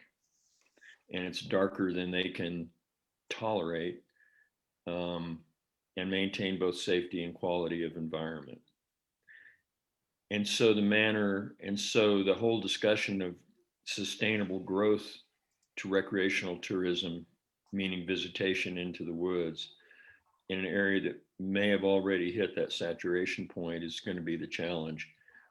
And that for recreational tourism to benefit a community economically, and I don't have an MBA, but requires cash registers to land next to, it requires the scatter chart of cash registers to be concentrated very darkly, or excuse me, of wallets to be concentrated darkly around cash registers. And so growing a tourism economy doesn't necessarily, when it comes to looking at the woods, mean growing visitation and having greater visitation to the woods if you hit that point.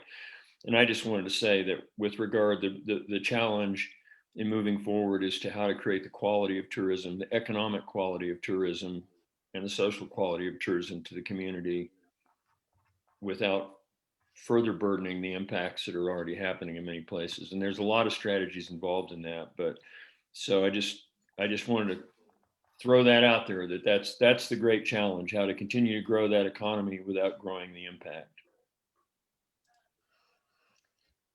Yeah, well, I mean, Randy, I think that that's a really important concept in a general sense, to kind of take a step back just from the forests, but from all of the ecosystem, all of the interworking ecosystems of Clear Creek County.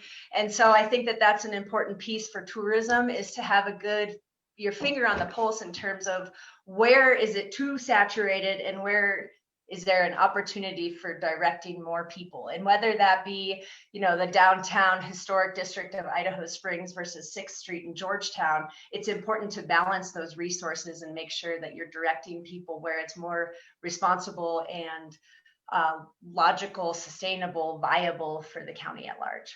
And that's exactly what I meant. And it was only because your comment focused on recreational tourism as the driver, and it is, and it will continue to be, and there's nothing we can do that will cause that to go to zero, even if we wanted to. It won't. But how we manage that is going to be how we direct the wallets, and what we bring the wallets here for is the most important thing, and then what they do and then how to manage that recreational visitation in a manner that's sustainable as well. I agree.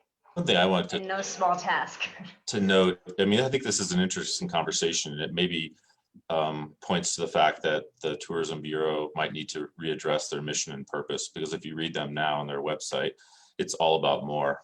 And that's really all it's about, is more exposure, more people coming, more money. So that's just an observation I had. But along with more, something, Cameron, I wanted to bring up that we talked about when the Tourism Bureau was in front of us, I don't know, a month or so ago. The new microtel in Georgetown is currently not part of the new budgets for the Tourism Bureau. And I talked to Aed, who's one of the owners, and he and I believe that the new revenue could be something like $40,000 or $50,000, which represents a very significant increase in the budget of the Tourism Bureau. What are your initial thoughts about how that money could be effectively spent to benefit the businesses and the citizens here in Clear Creek? That's a really good question, Sean. And just to be completely candid, I've only attended one meeting. This is, for me, a huge learning experience to hear, the feedback, your question, the points that Randy just made. I think it's kind of important to take that budget influx into consideration in the larger scope of what we're just talking about, of how do we responsibly direct those dollars towards the benefit that supports the collective mission that maybe does need to be revisited. So I don't feel like I have enough understanding to give you a really rock solid answer to that question, but I am excited to learn.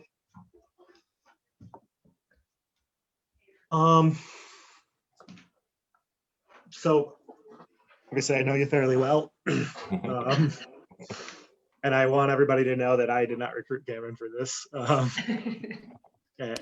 I welcome your application, of course. One of the things that really interests me about you being on the Tourism Bureau board is your familiarity with the concept of the triple bottom line, right? Of the concept that private business can and should be here to make money, and that doesn't have to be in conflict with the impacts that business makes. And so can you talk just a little bit about that and how you would bring that consciousness of impacts to the Tourism Bureau board? Great question, a really good question, and a really hard question to answer. I think that needs to, the concept of triple bottom line and consideration for people on the planet needs to be present in every decision that's made. And so I think that that's the biggest response to your question, is that to have those motivations as part of the decision making process and making sure that we're doing looking at questions holistically to make sure that we're being responsible. Okay. A quick point of clarification for Beth. When I looked at their website, it says that there's to be no fewer than 3 board members and no more than 9. And I believe that they're at 5 now. So I saw some reference to there was 1 opening. It seems like there's really 4 openings potentially. Is that right? Yes, could you speak to that about where you are right now? Good morning. So you're correct, Sean. We like to operate at 7. We feel that that's like a sweet spot for the board. So that's why we're marketing for an additional spot. But yes, if speaking of quality versus quantity, same thing for the board would apply. That we want members on the board that are very tourism focused and kind of have the same focus county-wide thinking in mind. So, traditionally in the past, it's been difficult to fill the vacancies that we've had. So we felt that 7 was a good number to aspire for. But I mean, if we had other candidates come forward, of course, we would, even having Cameron come on, she makes number 6 versus having an odd number board. But she's so valuable that we wanted to make sure that we could bring her onto our board before she would be appointed to another board like you were referencing. We just feel like she's a big heavy hitter and we want her. But as far as it goes, I know we talked about bringing somebody on from Heritage Tourism, and we're actively looking at that. We're trying to fill some of the seats, and you're absolutely right. If we did find other candidates, we can have up to 9. You guys are asking some tough questions today too. I'm making notes over here. Thank you. Well, there's no softballs in family, right? So I don't think I have any additional questions. Want to leave lots of space for Sean and Randy. I don't think I have any more. And while we're not family members, my family member speaks very highly of you. So I welcome your application. Thank you. Yeah. And I speak highly of you too. So welcome also. Thanks, Randy. Okay, so the way that this works, typically we will take a week or so to reflect on this application, and then we'll get a resolution on the agenda should we decide we want to appoint you.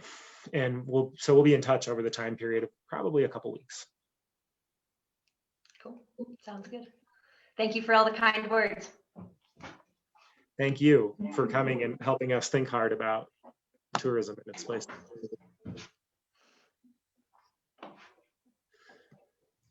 And so next we have another interview, and give me just a moment here.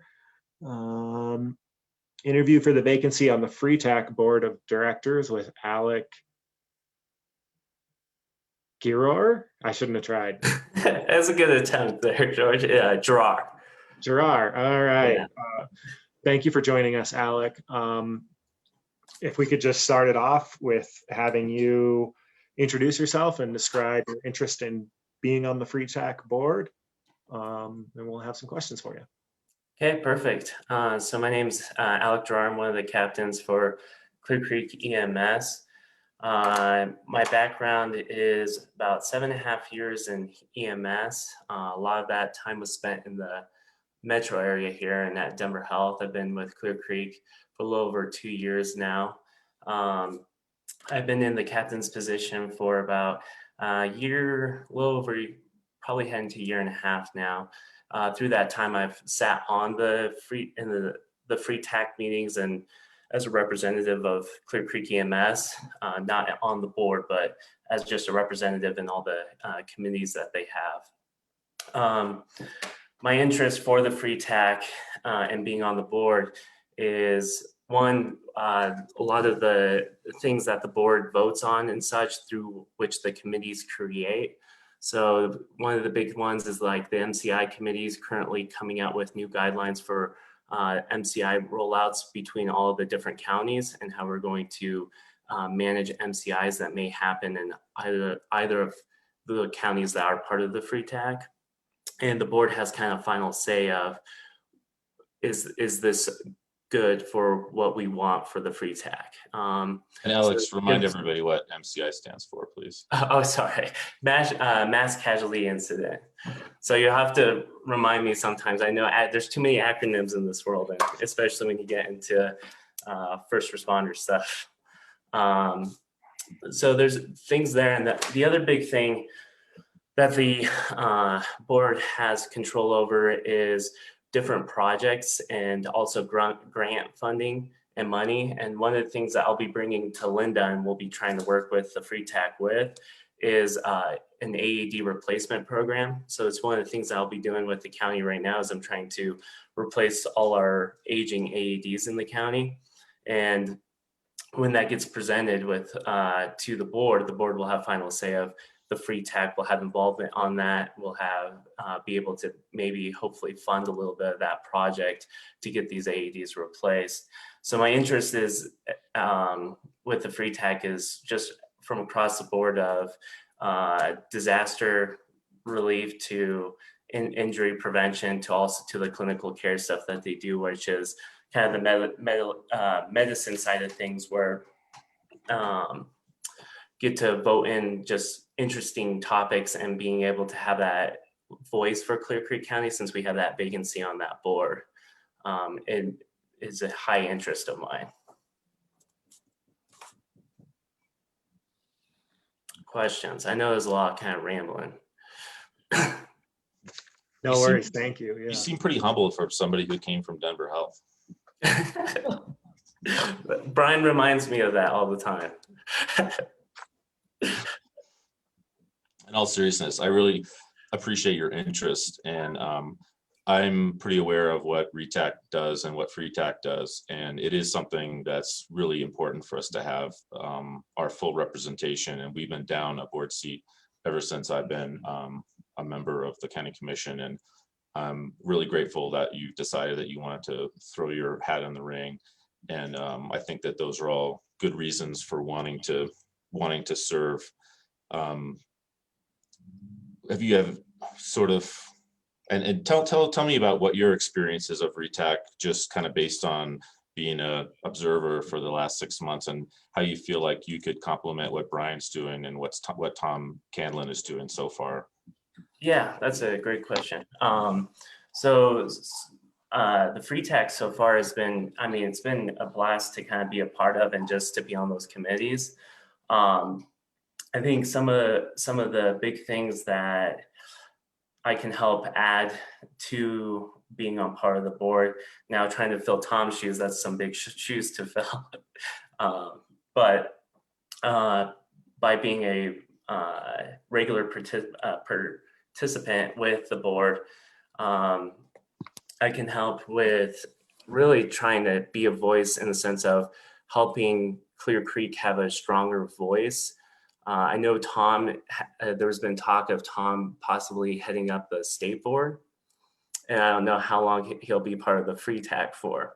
So that voice for Clear Creek, I feel like it needs to still be there and be there strong, so that we can represent that. And my take is that I think there's a lot of great members, a part of the Free TAC, and there's a lot of great representation for all the counties between Allen of Grand County and Brandon over there at Gilpin. There's some great members there, and just to be able to learn from them while also speak my mind and my thoughts on things, I think it will be a great addition for that.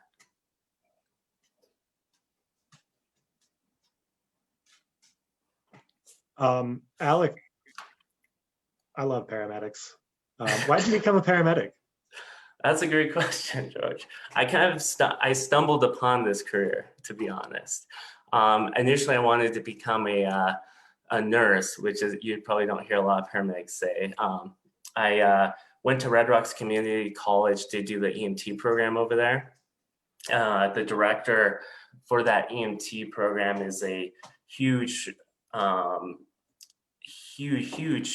person with EMS, and he was kind of a mentor of mine.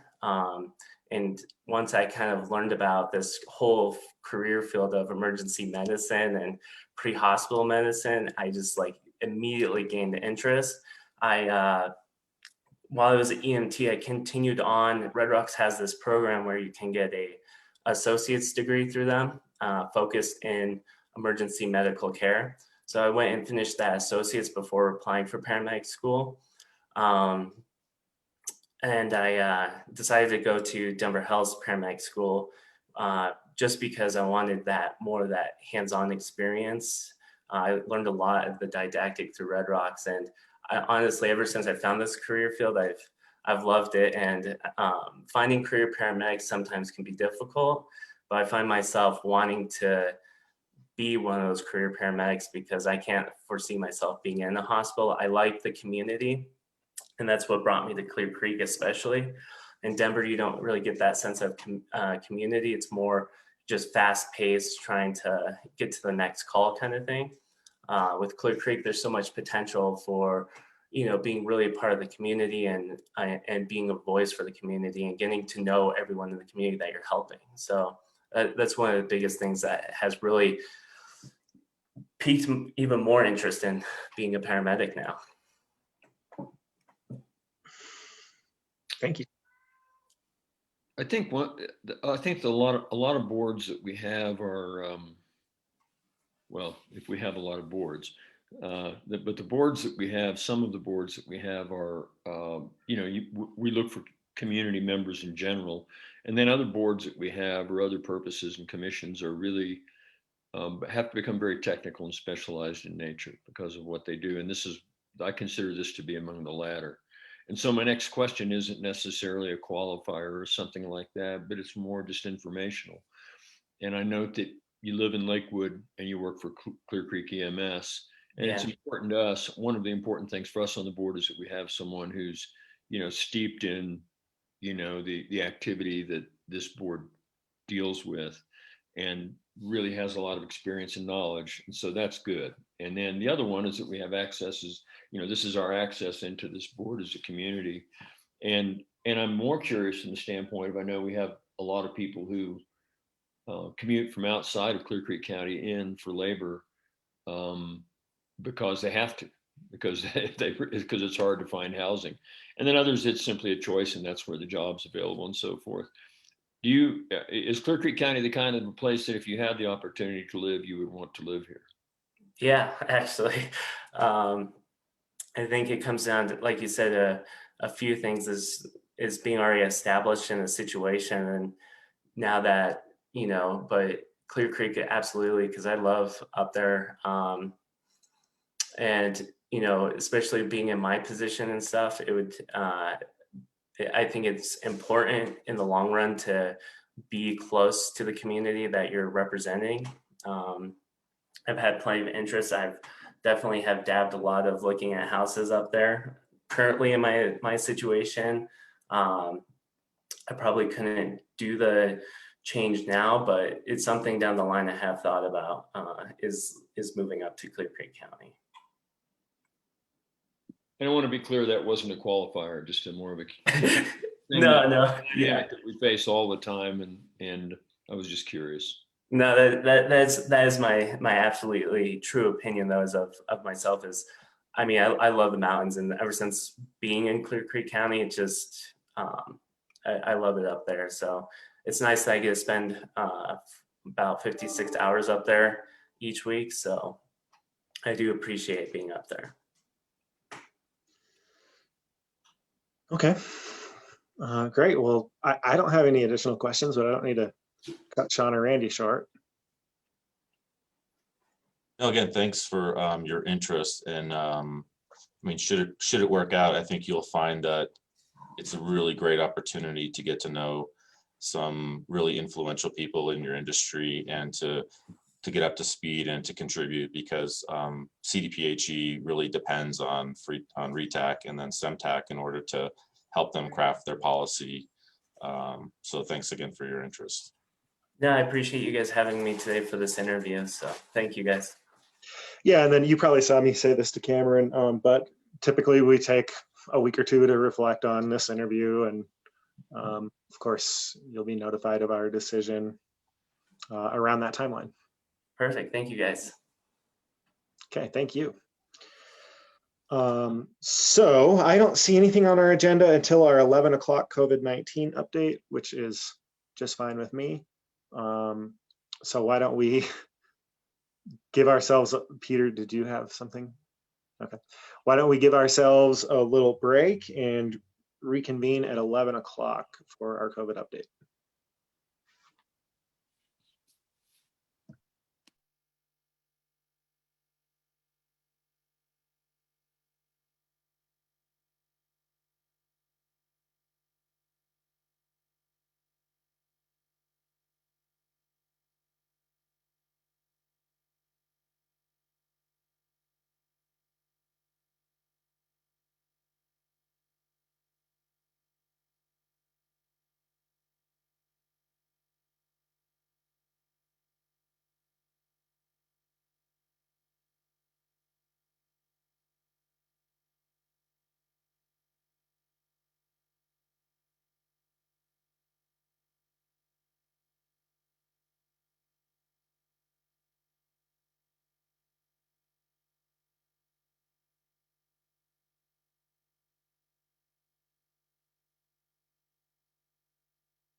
That was the only way I could wave at you.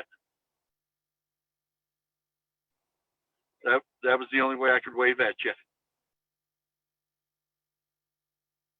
That was perfect. Thank you.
Hiya, Beth.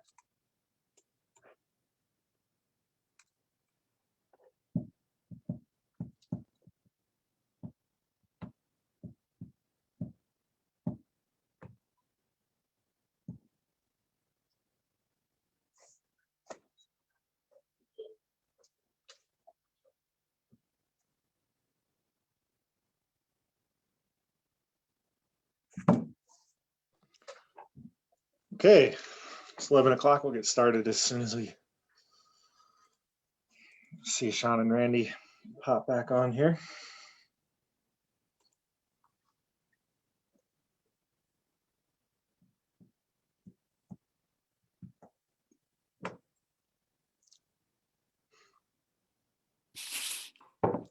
And we're back. It's 11 o'clock on a Tuesday, which means it's time for our COVID update. Dr. Ryan, what do you have for us today? Morning, commissioners. I have some numbers to start and then some lively discussion, I'm sure, to ensue. Let's start with the numbers. Nationally, we're looking at 32.4 plus million confirmed cases across the United States. The average daily number of new cases has declined over the last 2 weeks, I think as indicated by the vaccine rate going up. The number of new cases is now 49,641 per day as a 7-day average. Still actually quite high though, despite that decline. Hospitalizations also continue to be high, however, remains flat over the last week. Fatalities, we have lost 577,000 plus Americans to date. At a current rate of 733 per day as a 7-day average. Test positivity rate is at 3.9% across the US. Major contributing factors now to the spread of this, the virus is the variant, the UK variant, B.1.1.7, second by the unvaccinated folks in the country, now seem to be the primary target of the variant of the virus. In addition, lowering of mandates, social gatherings, and a significant increase in travel over the last several weeks, with last Saturday, I believe, the highest rate of travel via airplane since the beginning of the pandemic. The Colorado trend, case rate, currently the number of daily cases continues to be high, now in excess of 1,400 per day as a 7-day average, with two-week cumulative incident at 384 per 100,000. Hospitalizations continue to increase across the state. Currently, 37% of ICU ventilators are in use. 5% of hospitals are anticipating ICU bed shortage, and 8% are anticipating staff shortages over the next week. Currently, there are 679 individuals hospitalized across the state for COVID. Major contributing test positivity rate is at 6.9%, almost 7%, an increase from last week.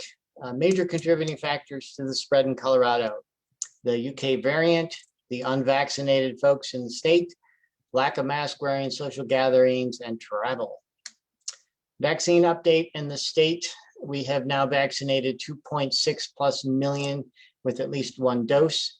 And have vaccinated 1.9 million plus who are fully immunized with either 2 doses of the Moderna or Pfizer or one of the Johnson & Johnson. And that's around 33.8% of the total Colorado population is fully vaccinated.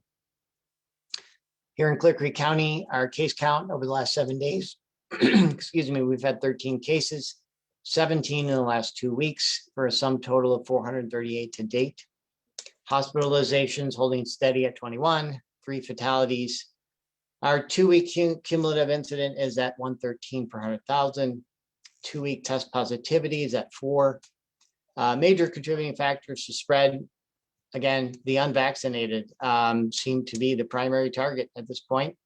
Social gatherings and lack of masks also contributing.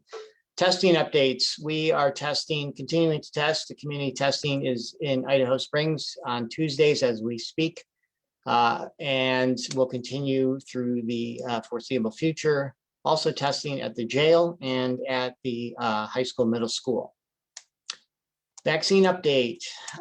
We have now vaccinated 35% plus of our eligible population with at least one dose. And fully immunized, we are now at 27.3% of the eligible population. Although having said that, and working with CDPHE over the last week, the area code of 80439 as an example, which incorporates both parts of Clear Creek County and Jefferson County, has a vaccination rate of 74%. We don't have any reason to believe that the vaccination rate in the Clear Creek section of that zip code is terribly different from that in the Jefferson County zip code. So these numbers I just gave you are an underestimate, maybe 5 to 8% higher, given what I just said about 80439. So I haven't had a chance to yet sort of parse out and what that number might actually be. It's a little more difficult to get to that level of granularity in that data when you look at those two different counties in the one zip code. Any questions so far? One other vaccine update. It is highly likely that the FDA/CDC will approve the Pfizer vaccine for use in folks who are 12 years of age and older. We are going to be sending out a letter today to the high school, middle school parents, letting them know that and getting sort of a head count in the number of kids who parents would like them to get vaccinated. Hopefully we can carry that out next week. Just after the CDC FDA approves that for use in that age group. And we'll be ordering Pfizer vaccines for the first time in this county for that specific population so that those kids don't need to go elsewhere to get the vaccine, and at least give them their first dose before they leave school for the summer and embark on camps and all that fun stuff, and then get them their second dose 3 weeks into summer, or what will actually be a week and a half into summer. So hopefully we can do that in the next week or so, really trying to get that younger and younger age group, because those are the ones who are now the most vulnerable among us, in addition to the adults who have not yet gotten their vaccines. We're having a clinic, several clinics in the next week. We're having tomorrow morning from 8 to 10 at King Murphy Elementary School. It is a walk-in clinic, meaning you don't need an appointment, just show up. We have both the Moderna and Johnson & Johnson vaccines available. We're also doing a walk-up clinic out of the Resource Center in Idaho Springs from 10 to 12 or 10 to 2. And then on Saturday, we will be in Silver Plume at the Train Museum as well from 10 to 12 with the Johnson & Johnson and Moderna vaccines, all walk-in clinics.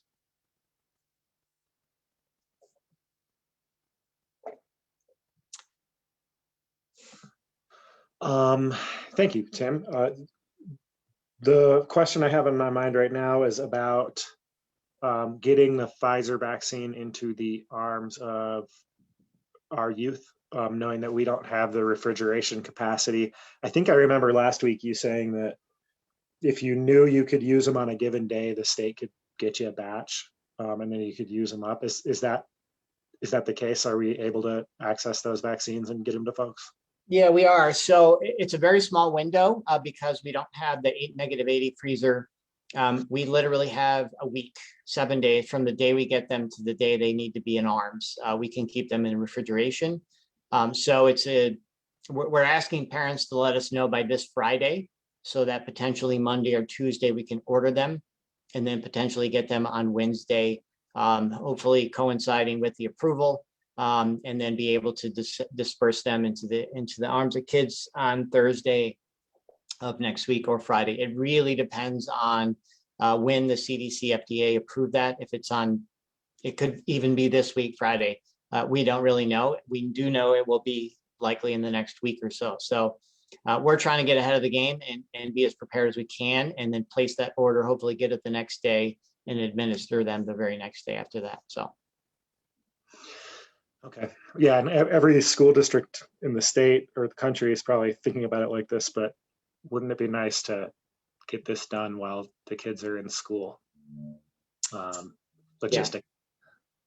Yeah, it's a concern of mine because as summer starts and kids go into camp and kids from other counties start to come in and other states start to come into our county and start to intermingle with our kids, it's all the more reason why they should really get vaccinated and protect them as best we can.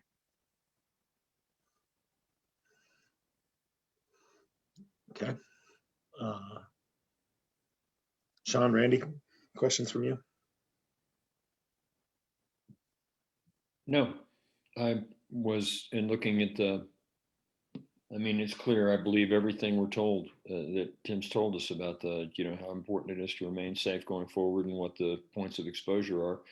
At the same time, looking at the data compared to last week and the week before, it looks like we're, Clear Creek County locally, we're holding our ground, and I'm really anxious to know I don't know if anxious is the right word, but eager to know the real vaccination data, especially once we resolve 80439 and potentially 80437.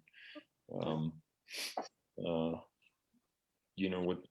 we've really got going on over there, I think will help inform our overall understanding of where we are in the county.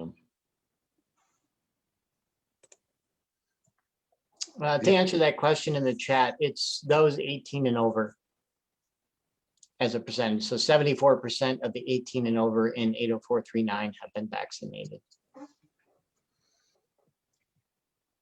And so there might be maybe that's 2,500 folks in 80439 that are in that age range. I was doing some back of the napkin, which I assume our questioner is doing some back of the napkin. We probably all are. Maybe that gets us to 50%. Maybe that might be a bit optimistic. Yeah. So I normally, Tim, the data that you report and the data that's on the state website and on Johns Hopkins tends to agree within a margin of error of a couple of cases. This is the first week where there's been a bit of a difference. The Johns Hopkins site reports 3 cases in the last week, and the state site is reporting fewer than 8 in the last 14 days. Do we have local knowledge of some cases that maybe haven't made the database, or?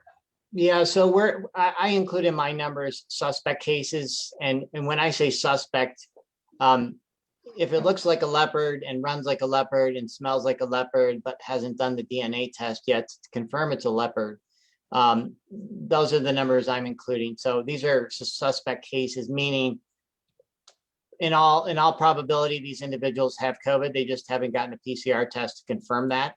But if I were to put my money on whether they did or didn't, I would put it on whether they did.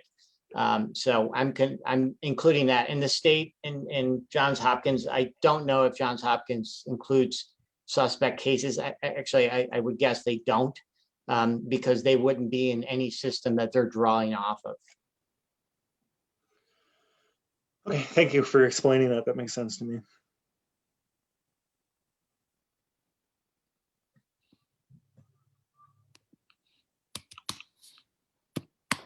How is it going with, I know we redesigned our process so that locals could have a pre-registration form, and we sent out a postcard that maybe it's still a little bit early to be seeing the results, but have we seen any bump in vaccine registration activity? It's hard to tell because we simultaneously last week decided to offer drop-in. So just tomorrow, as an example, at King Murphy, we only have a handful of people who've actually pre-registered, but we have a suspicion that we're going to get far more than that who are just dropping in, because that's one of the options that we put on there. And so tomorrow we'll see how that plays out. But as far as vaccination registration, it's slowly chugging along, I guess is a good way to put it at this point. But trying to provide as many options for people as possible and make it as simple as possible. So literally you just have to show up, expose your arm, and you're good to go.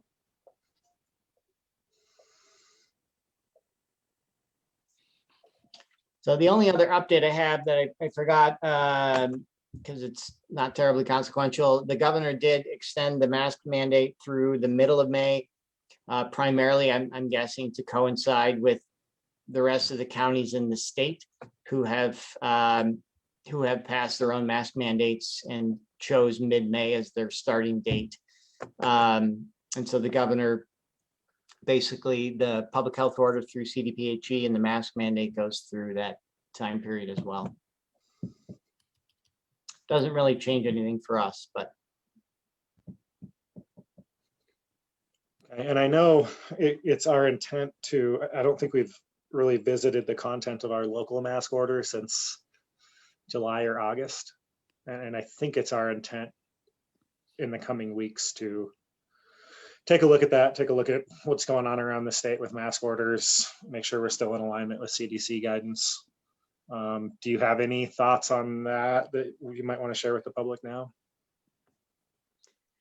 I don't. I mean, I think as the CDC changes their guidance, as a greater number of individuals become vaccinated and all of those sorts of things, I think adapting our mask mandate as the CDC changes their guidance makes complete sense to me. I think right now it's suitable for what we have on the ground here in Clear Creek County. So we certainly can revisit that in the coming weeks if any verbiage needs to change. Okay.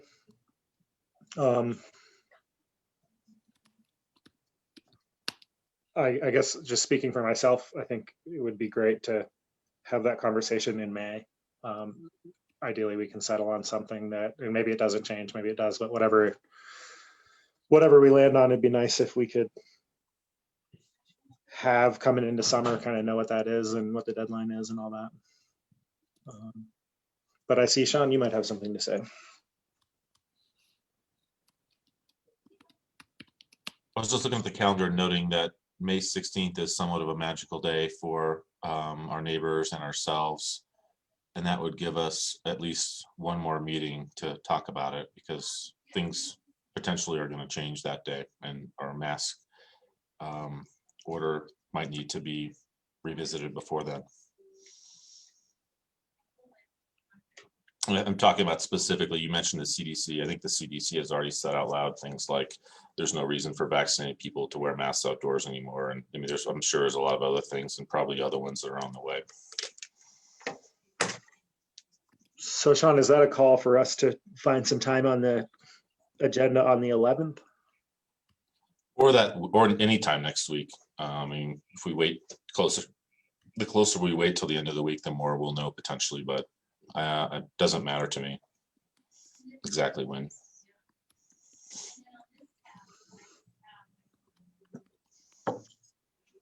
It doesn't really matter to me. I can see a reason to know what we're doing before the 16th. I wouldn't call it a super urgent reason.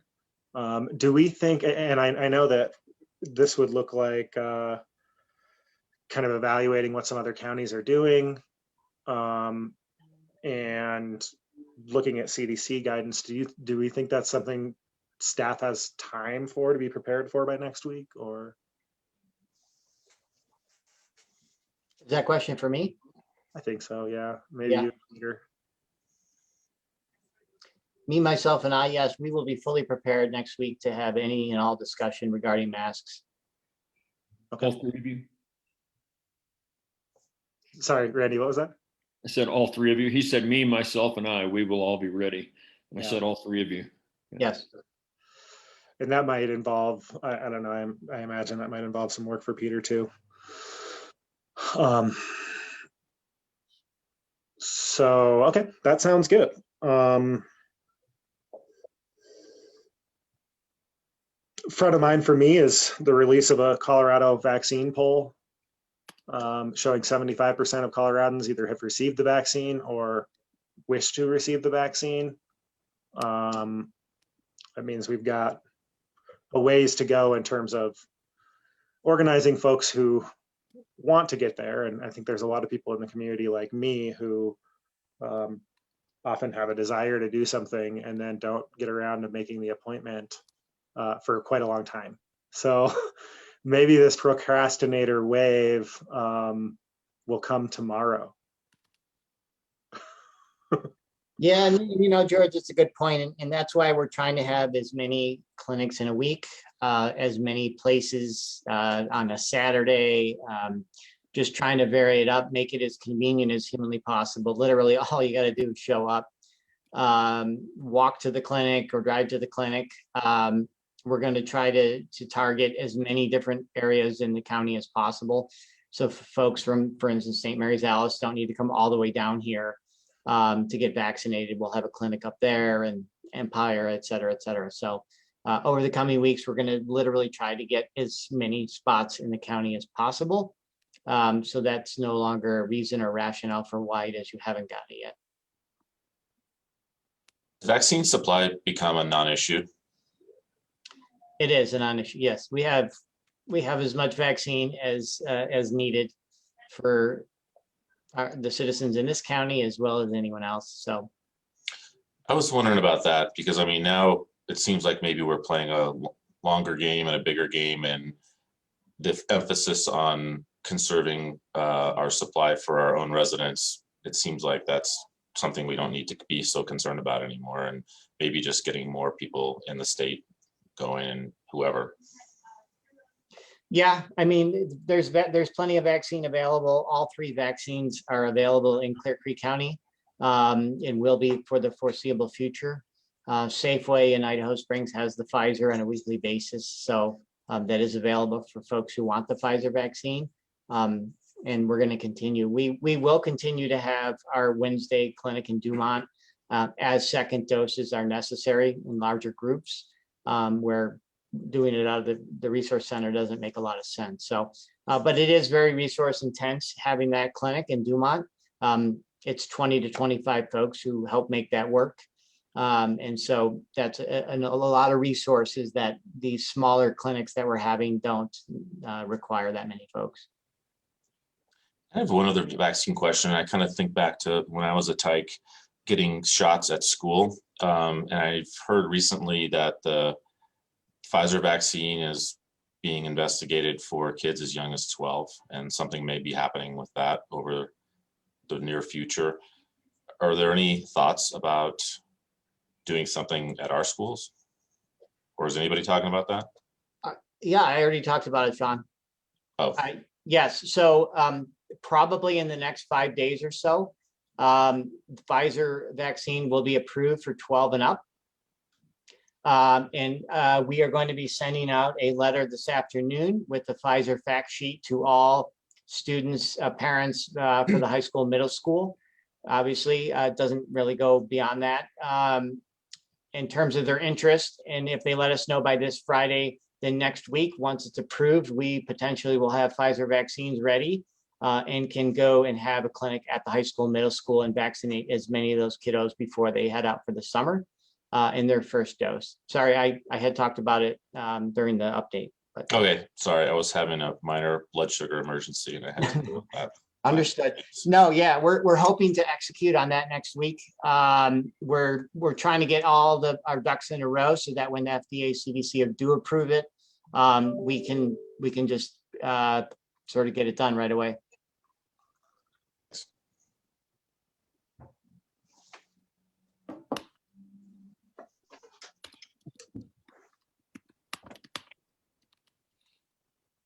I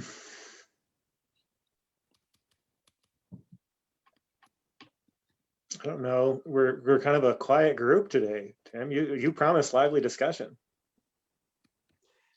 I'm only one half of it.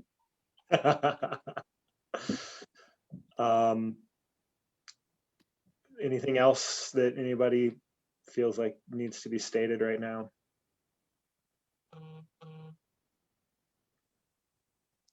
You know, one conversation that I had last week, it seems like last week, just Monday, was with the business community, and you know, their questions were around, so the requirements are going away, business requirements going away. My advice to them was, requirements are going away, yes, in terms of capacity limitations, but I strongly encourage every one of them to continue to follow the guidance that they've been enacting for the last 12 months, because there is still a significant portion of the US population who will be descending upon our shores, if you will, in the coming weeks.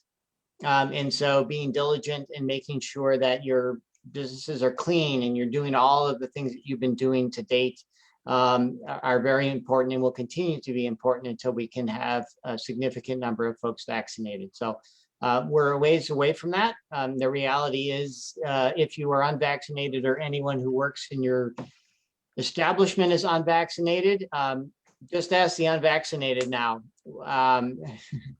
how likely they are to get COVID. It's growing exponentially. Now the virus is seeking refuge in only the unvaccinated. So if you are unvaccinated, I strongly encourage you to get vaccinated. And if you have employees who are still unvaccinated, please let them know that we have clinics every week, some within walking distance of most businesses. So. And Tim, correct me if I'm wrong, I think you're referring to things like distance between tables, being conscious of how many people are in a building, all of the washing guidelines. And then just to be really clear, because I think that I've come across some confusion, the mask order is continuing. These are the rules about how public places operate, but the mask order continues. Correct. The only real change is the capacity limits. Can you pack your business with 300 people plus staff and put the tables 2 feet apart?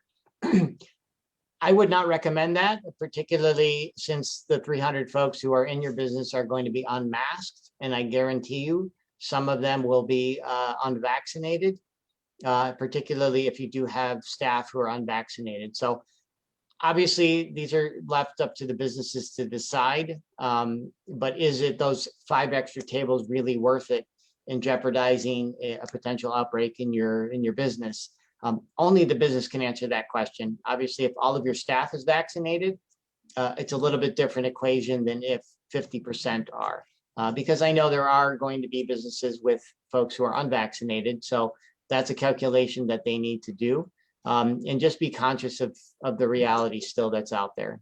That was my advice to them. Thank you.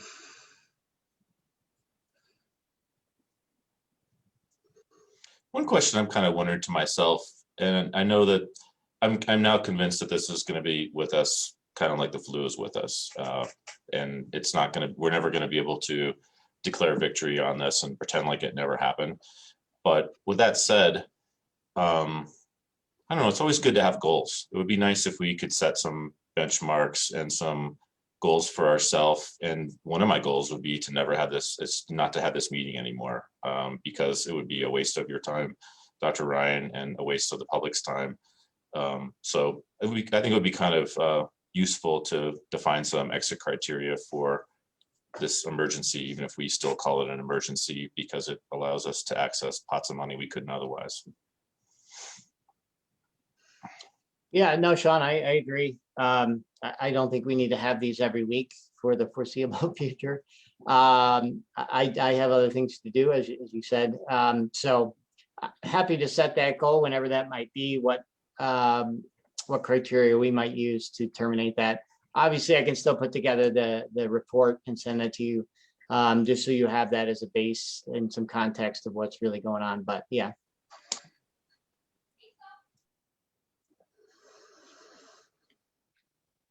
I would leave that up to the discretion of the 3 of you, as I'm doing this at your request. So yeah, maybe you could think about it some, and at some point in the future, when you get some clarity on it, give us a recommendation about when you think it doesn't make sense to carve off a half an hour of everyone's time anymore. I mean, one of the reasons I'm bringing it up is, like George mentioned, the conversation is sort of less than it has been. Yeah. And the vaccine situation is becoming much more stable. I think there's a lot of value in helping, this is the direction of the vaccine. Okay, now that's the direction of the vaccine. And it seems like at this point, if supply is not an issue, we might be able to, I don't know, publish a schedule of where vaccine sites are going to be for the next month or something, and the need for this could be reduced. Yeah, and George, we have that on our website, our Facebook page, all the other social media that I don't partake in. It's all out there for everyone to see. And we try to put that up as soon as we know we're going to have a clinic at a specific location to give everyone as much heads up as possible. And they will be changing, as I stated. We're going to try to have some on the weekends, have some in the evening, to really try to address the reality of people's work life and everything else. So trying to move forward and have those scheduled as much as possible. Another important threshold that we haven't discussed very much, and I realize it's 11:30, but just popped into my head. When are we going back to meeting in person? And so I'll just kind of put down a marker for that. Might be something we want to talk about next week, because it is 11:30, and we might actually conclude our COVID update on time. We still have about 10 seconds to meet that goal. So, Dr. Ryan, thank you for your update today. You're welcome. And the next thing on the agenda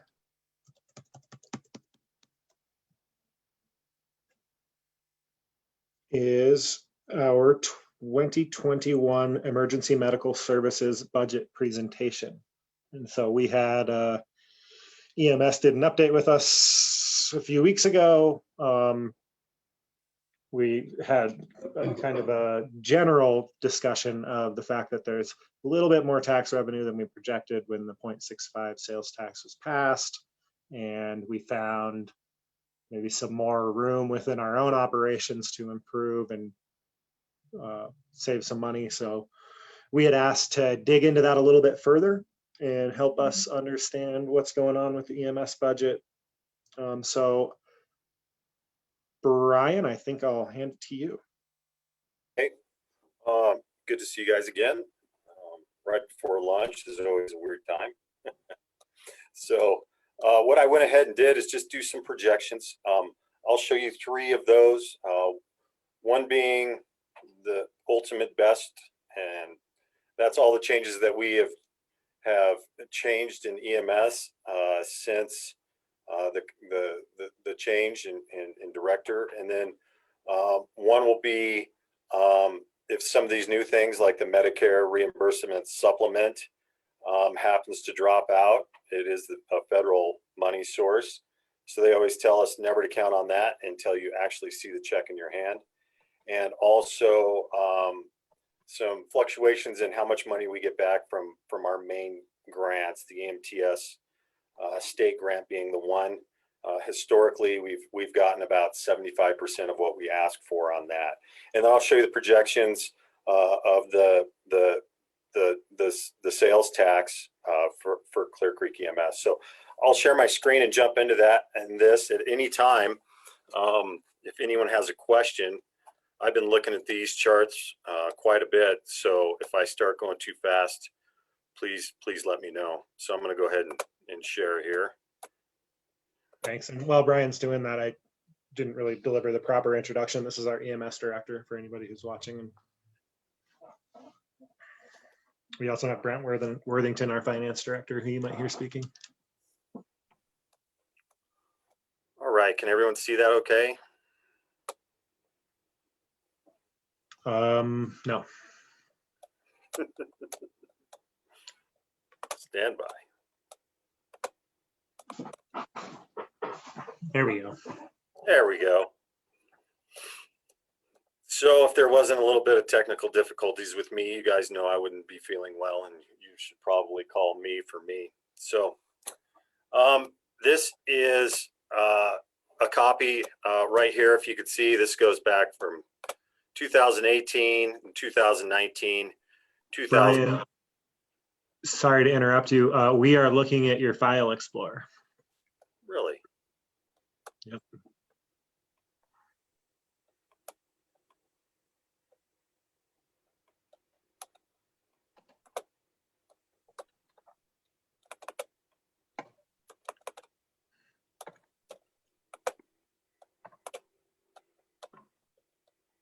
I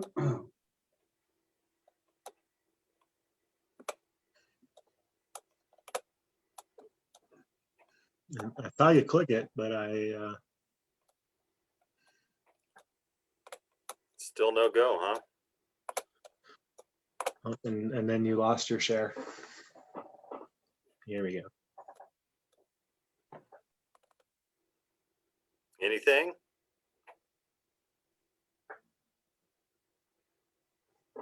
I think you have, when you click on share screen and it shows all your open documents, look at that again and make sure you have the right document highlighted.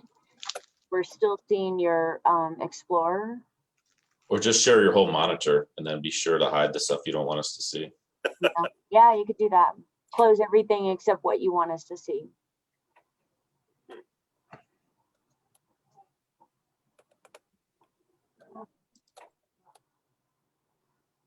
Now I'm just embarrassed that I haven't done this before. Or Brian, if you want to send me that file on email really quick, I could open it for you and you could talk. That'd probably be the thing to do. Yeah, just to help out. I not being able to see your screen.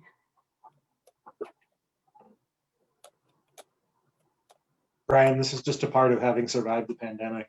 Yeah. In that moment when the screen share is not working.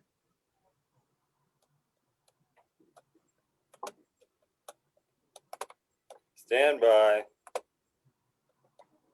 Sorry, guys. Don't mean to waste your time.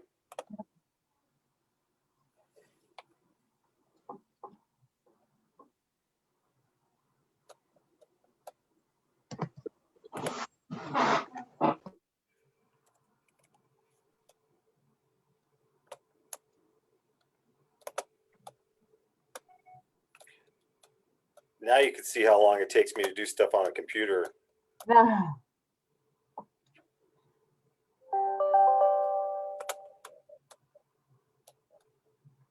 Are you trying to open the one that's the copy of budget proposal 2026?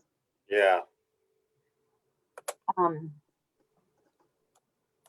I'm sending it to all these to you right now, Beth. okay.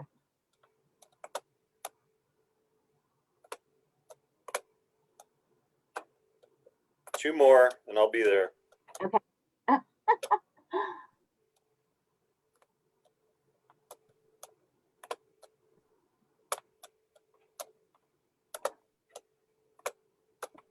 One more.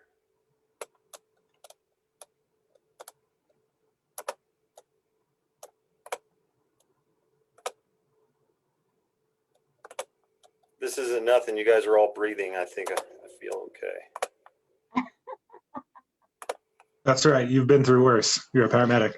No doubt. Okay, Beth, I just got to you. Or it's coming. Okay. Is it all in one email or did you send separate emails? No, all in one. Should be all four. I'm looking. Oh, there. Okay, so which one do you want me to open first, Brian? Copy of budget proposal. 2026? That's correct. Yeah. Okay, Brian, and then you'll probably need to end your screen share. Yeah. There we go. Whew. Okay, can you guys see that? Yep. If you zoomed in a little bit, that would be helpful. Okay.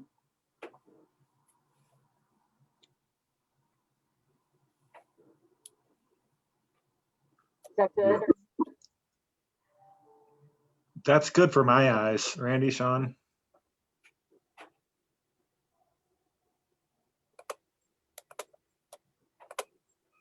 Okay. All right. So what that shows is the 2018 actual, if you look up top, 2019 actual, 2021, and then all the way up through 26. And the important thing on here is well, a few important things.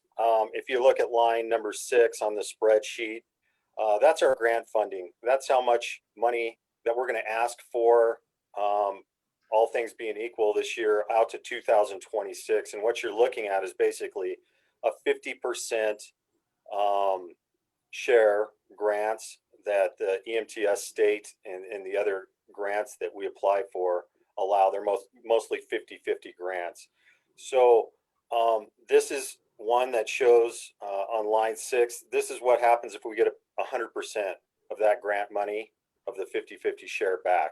Also, the other line to look for is 13. That shows in the first year in 2018 how much of sales tax that we received for Clear Creek EMS, the account. It's in its early years, we're on a heightened sales tax jump every year. Economy has been good up until last year, and I think people made up for it a lot, and they are making up for it now. But I talked with Brent, and I used 6.9% because historically over the last 10 years, that's been the increase every year in sales tax in Clear Creek. So you can go out and see the proposed and what that looks like down the line all the way to 2026. I got a quick question, or maybe it's for Brent. I'm looking at almost a 50% increase from 2018 actual to 2019. Did that have to do with a partial year, or is there something else going on here that's not obvious? I believe that might have been the first year that the tax came into effect. Someone with a longer history might be able to answer that as well. And to Sean, over the 2018 through 2020, you're looking at, there was a 19% and also a 14% increase. But I think, for the sake of averages, I think that is going to go up and down. I hope it doesn't. But I used the 6.9, which was the average over the last 10-year period.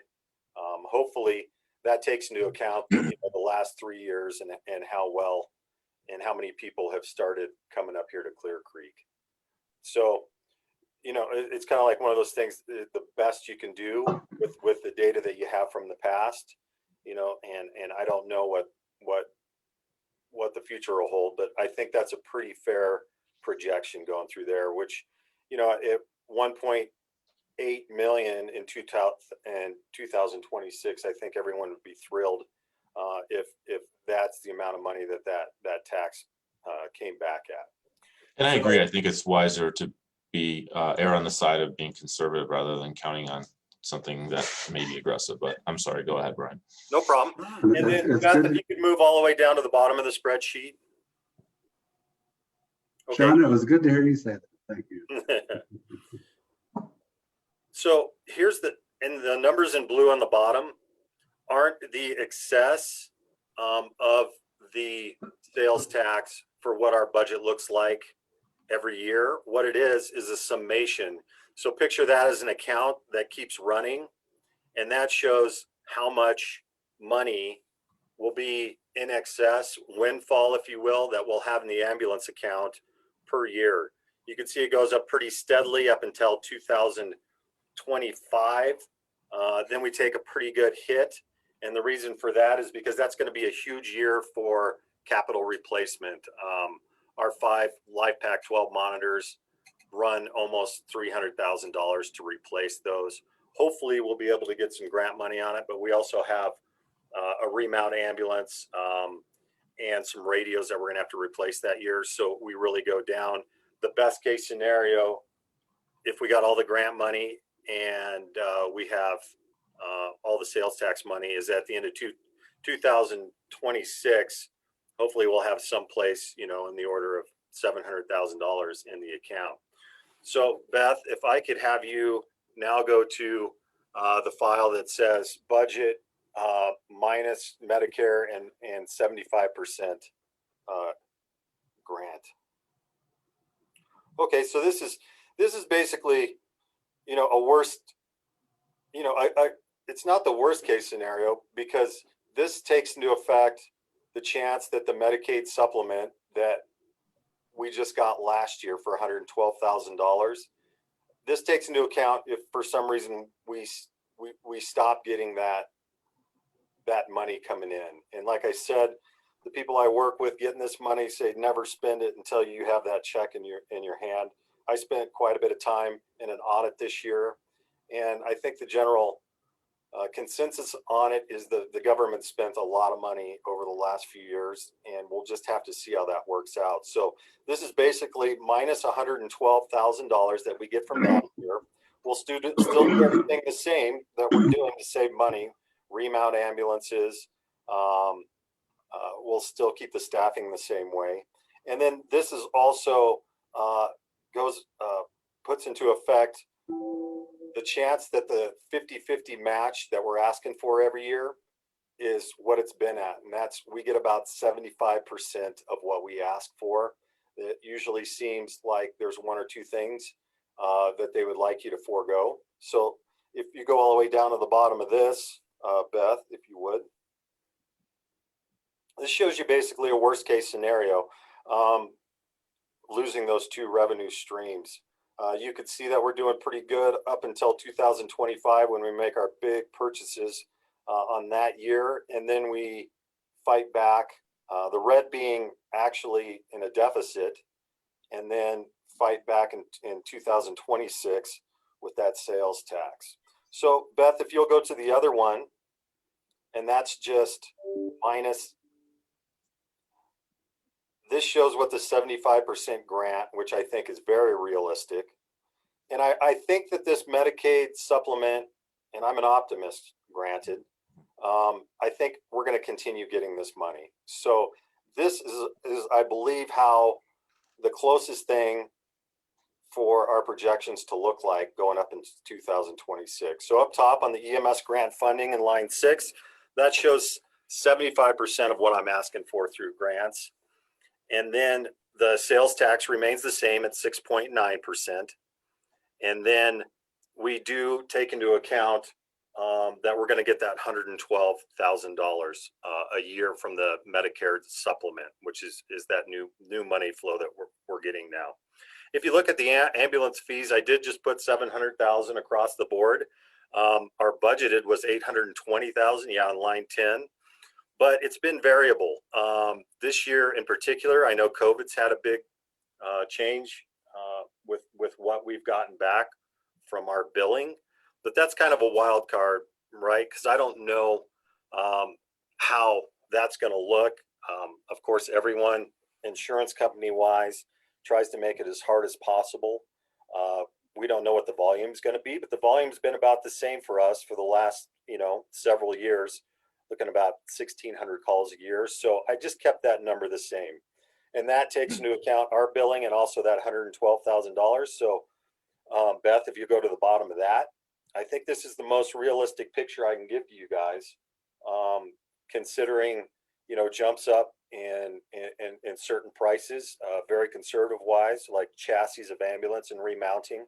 And also the fact that we'll probably see a 3% increase in salaries and at some time in that period. So if you look down at the blue, this being, like I said, is about as realistic as I think we can make in projections.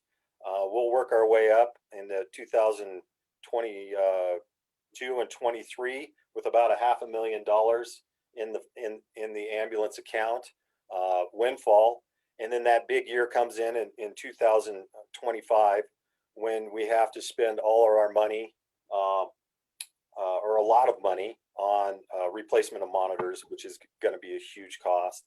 And also continue with our replacement schedule for the remount ambulances and radios. And I think one other, the capital improvement or capital replacement funds on there. But I think another big one that year, just to let you know, is our new power cots that we've gotten in the ambulance. That's when they're going to start to have to be replaced, and that's a expense of almost $56,000 too. So that's going to be a rough year with this projection of our budget. It looks like we could take that hit pretty well and then bounce back the very next year with hopefully a windfall. A lot of hopefullys in this, but that number is is 561,000, so almost $500,000 by 2026 that I think we'll have as a windfall. And that's why I had discussions with the fire department on the possibility of maybe collaborating with them to get a place for the ambulance to call permanent home in Idaho Springs and Georgetown. And I know I told you guys that number I was thinking about would be basically $100,000 a year for construction of that for the foreseeable future. So if that was the case on there, that would be $500,000. So, you know, with everything being optimistic, that would leave us with $61,000 windfall after that year if we decided to go that direction. I know there's a lot of stuff on the table with the study going on, and you know, a lot of things can change, but I just wanted to show you guys what, you know, how the budgeting is set up here, and why I came up with that number to how we could collaborate with the fire department to give EMS a permanent home. So there's a lot of working parts in this budget. You know, a lot of the savings that we've made have come. If the sales tax was great, and a lot of people didn't think that was going to be enough. And true to form, if we would have continued doing things the same way we were doing, it wouldn't have been enough. We haven't had a administrative assistant here. I do all the books. I do, you know, basically everything that Marilyn used to do as a part of what I do here. So I kind of double duty that. And the philosophy being, I don't want to say cheap, even though I've been called that before. I'd like to say fiscally conservative. So I want to stay busy, and I want to make sure that we have, you know, could cut costs, you know, in every direction possible. Another thing is the remount on the ambulances. That's saving us basically $500,000 over the next 5 years between those two things. And then also, you know, just telling my captains when they're sleeping in this building at night that you'll get used to the sound of dripping water coming from the old shower fixtures and the sink fixtures. You know, it's the price of having enough money to have a little bit of play. For 20 years, Clear Creek EMS had no money at all, and it was, you know, it's never a good situation, whether in personal or you know, professional life. So I wanted to make it so we had some money for some stuff that wasn't, you know, foreseeable that was coming up, whatever that might be, and that's kind of our philosophy of how we do business here now. So that's what you're seeing right there. I think is the most realistic, if you could say that, about 5 years from now. No one knows what's going to happen tomorrow, but I believe that's going to look pretty close, hopefully, to how things are without any more pandemics or whatever else could happen. So, you know, I think I'm a pretty conservative guy. I think I try to be very honest and fair, and I just wanted to let you guys know and show you what we're looking at here for the next 5 years. So if that station works out and Clear Creek can, you know, invest in their home, then there will be money to do that. Not very much, but just enough to do that $100,000 a year up into 2026. And then hopefully this will continue and we can, you know, do the same thing up in Georgetown. But I know there's a lot of variables coming up and a lot of need for money in the county. So I hope this helps with kind of a, you know, a look into the future a little bit as best as we can do. Any questions? Thanks, Brent. I had just a couple of really high-level questions, and one of them is, Randy and I were around when Tim was here, and we figured out the 0.65, and I'm pretty sure Carl Small would have been physically incapable of typing a number like 6.9% growth into a spreadsheet. I think he would have not being able to physically push those buttons.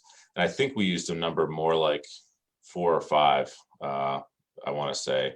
And so part of me wonders how we went from that making sense back then to getting much more revenue than we thought and not being in a position of embarrassing surplus. And that's not at all to discount all the efforts that you've made. And I really would commend you specifically for engaging with the state and making sure that we're lining up with everyone else to get our fair share of the state money. And, you know, when it comes to things like the power cots, I think everybody kind of got those at the same time. So I think that's going to be something the state's been paying attention to, because everyone's going to run into these same life cycle issues as we are. But anyway, what happened that we didn't expect where we're not in a position of like embarrassing surplus right now? Or are we? Well, I think that something that happened this year is they did a readjustment of market value for captains and directors. So we increased our numbers for salaries and wages during that period. That kind of came as a surprise, a nice surprise. Thank you very much. We did that, so that kind of took away all the savings that we had from getting from parting ways. It was mutual with you know, the administrative assistant. So we did, you know, we had a pretty good surplus coming up, and then we changed our matrix a little bit where we added director and instead of having the 3 captains. So that was a cost increase on that. And I think that's you know, probably you know, where that money that was there a couple of years ago kind of went back to where it was before, just in a different, you know, with salaries and wages. That was a pretty substantial adjustment that happened for the three captains and myself. So you know, as much money as we had saved by doing the ambulance remounts, like I said, about $500,000 over 5 years is what we project on that. And then the savings with just moving staff around, you know, kind of came back a little bit during that adjustment period. So not really any other, you know, costs moving around that much. You know, fuel saved us for a few years. It's on the up and up, and that could be a pretty hefty cost. We'll hope it stays. I've heard some nasty stuff about that happening this summer. We'll have to see. The price of our next vehicle, you know, capital wise, 5 years out, that's for a hybrid, which is going to be a little bit extra cost, and then a charging station, hopefully, for the station here. So those things put into play, you know, as much as I am conservative, also I want to make sure that there's enough, you know, money to do that. And I never want to put the county in a situation again where, you know, we're asking from money that isn't coming from that sales tax. So I'm going to continue, you know, looking. I love to do it. I love to find new revenue sources, and I love to figure out how we can consolidate and you know, really tighten our belts. And I think, you know, over the last few years that sales tax was probably, like you said, a lot higher than anyone thought, just being basically a boom time for everyone to get into the outdoors, and you know how people just love coming up here, and hopefully that continues. So I don't know if I really answered that question. I think it was going to be close. If we didn't make some changes, it was going to be really, really close, if not maybe enough. So, you know, I think it's just a give and take. I don't foresee us doing any kind of matrix changing. Now we have 3 ambulances 24/7. That's not true. During the week we don't, but I'm on an ambulance with the captain during the day. And then we also have a new position for our new EMT to come in on the weekend. So we have a forth out capabilities. So that added some costs. Yeah, But yeah. And I'm just seeking to understand, so please don't read anything to my question. The other thing I wanted you to comment on, it's my understanding based on what I hear around the state, what I hear around the county, that some of the morale issues that we've had in the past have really been largely addressed. And also, I'm kind of curious to hear, like, one of the things that can be very expensive is turnover. And it's kind of my impression that our turnover has gone down. I mean, could you comment on those two things, Brian? it has, you know, you still have the attrition and people wanting to make a little bit extra money, which I think they're crazy for having to go to Denver and do this job. I couldn't imagine wanting to do that. But still, as a young 20-something, you know, it's all about the money. And we'll never be able to pay what a fire department pays for a paramedic and get that kind of, you know, just what comes along with that. So we will have that normal thing. I think one of our main objectives was to change the culture and make it a place where people enjoyed working. And I think I'd like to take full success for that, but it's not. I mean, you guys met Alec. He's an incredibly personable, intelligent guy. Clark is amazing. And also a new captain that's coming in, Aaron, is the same way. So I'm trying to stick my my hook into these guys, bring them in, knowing that they're going to give everyone else what they need to stick around and make this an enjoyable place through, you know, extraordinary training, being treated right, being heard. So I think we're doing better on that, and hopefully that'll continue, because when we were really going down, it was because everyone was, one, working so much, and that was all overtime, and then the morale would go down because even though they were making more money, they were just exhausted and burned out. So if we could continue on that, and I think these three guys that are hired as captains will change the culture into a place where people want to stick around. Last question, I think this one's for Brent. How do you feel about how we do budgeting at specifically EMS when it comes to segregating operational needs versus capital planning? Do you think we're where we need to be? Do you think we need to work on that a little bit more? Well, actually, this is something that we are going to address. And I think that Brian mentioned this in his previous presentation. As the accounting structure is right now, EMS is a division within the general fund. And so that means that we have not been able to accumulate surpluses because the excess revenues across the general fund reverse the fund balance. What we're going to do about that is we're going to create a new fund for EMS revenues and expenses. And so it'll just pick it up and take it out of the general fund into its own fund. That'll allow EMS to accumulate fund balance, which is what will be used for capital budgeting and capital purchases, as well as the operating budget. So that's gonna really allow us to make that segregation and to accumulate the funding for the capital purchases that Brian illustrated in his budgets spreadsheets. It'll make it harder actually to balance the general fund budget because that surplus revenue won't be there anymore, but you know, we'll deal with that in the general fund budget. So I think that's kind of an answer to the question I asked Brian a little bit ago, which is why don't we have these embarrassing surpluses? Well, maybe we sort of do.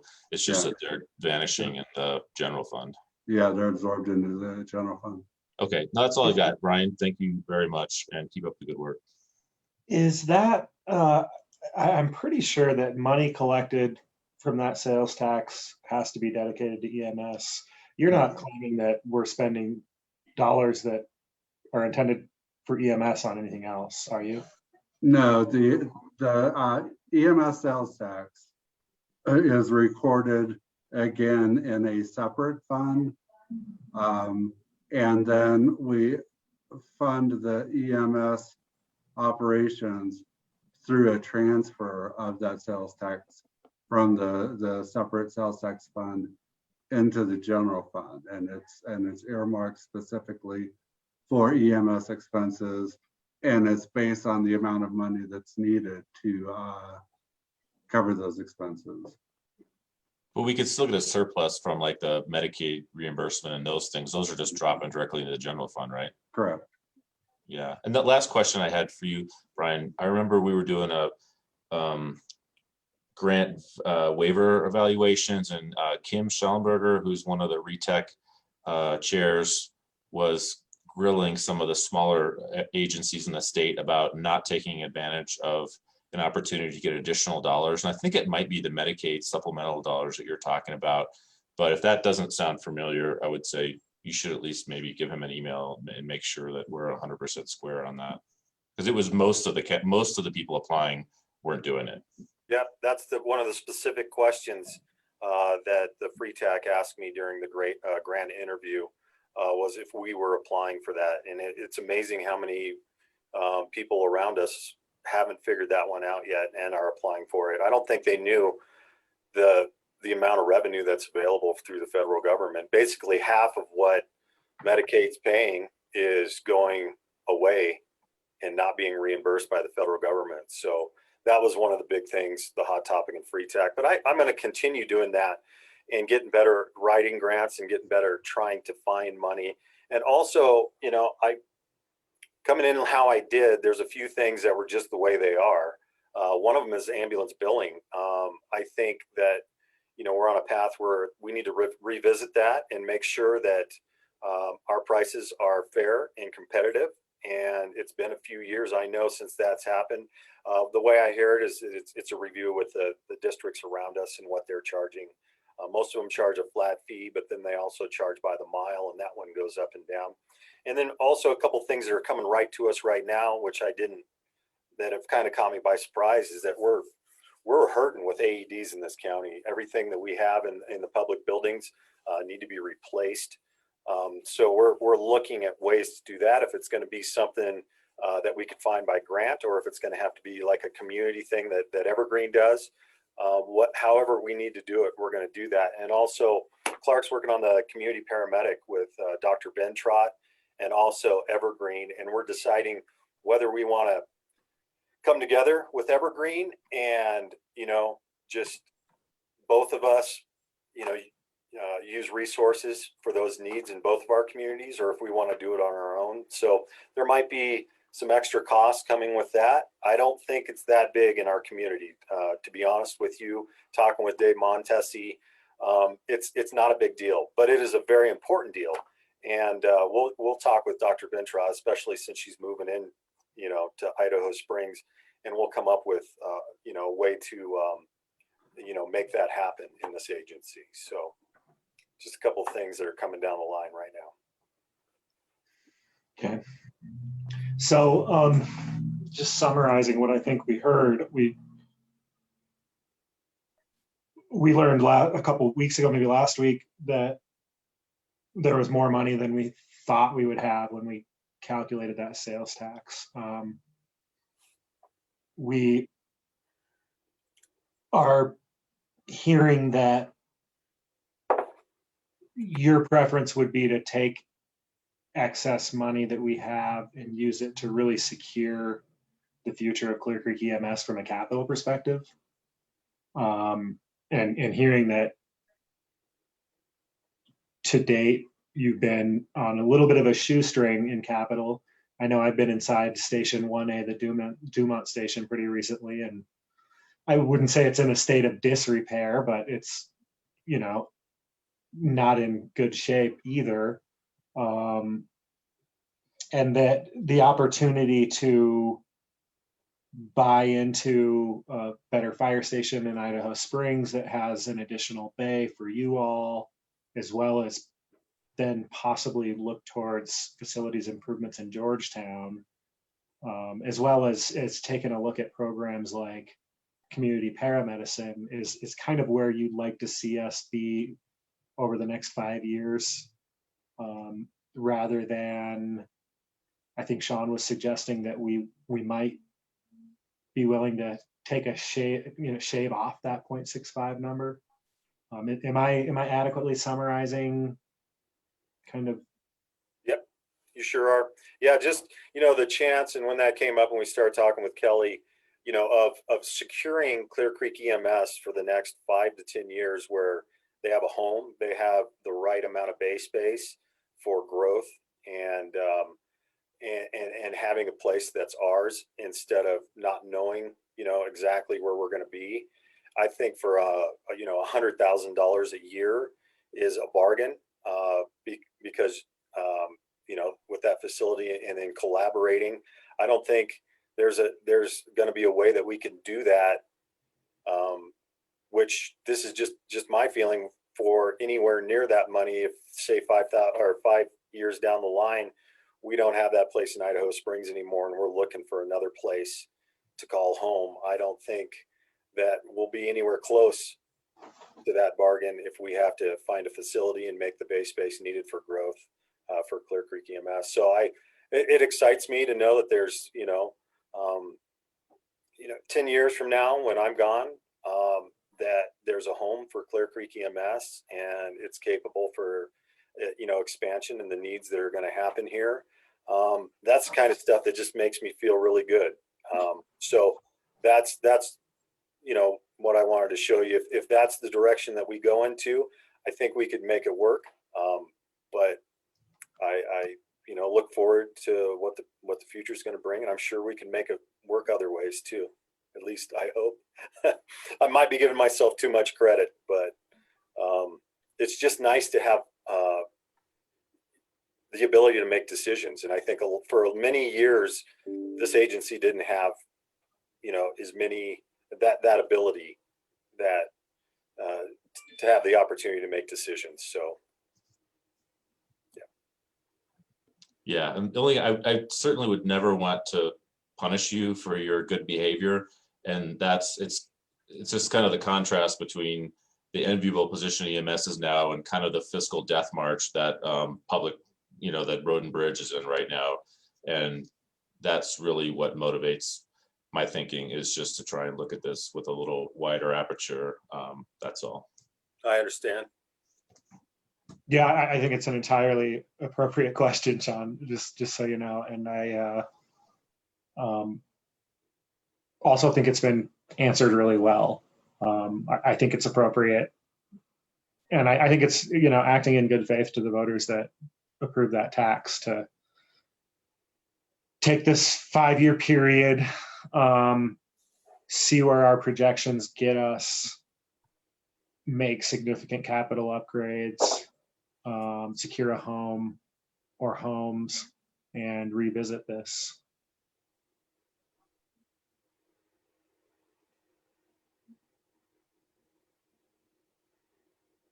Well, thank you guys for letting me show you the projections.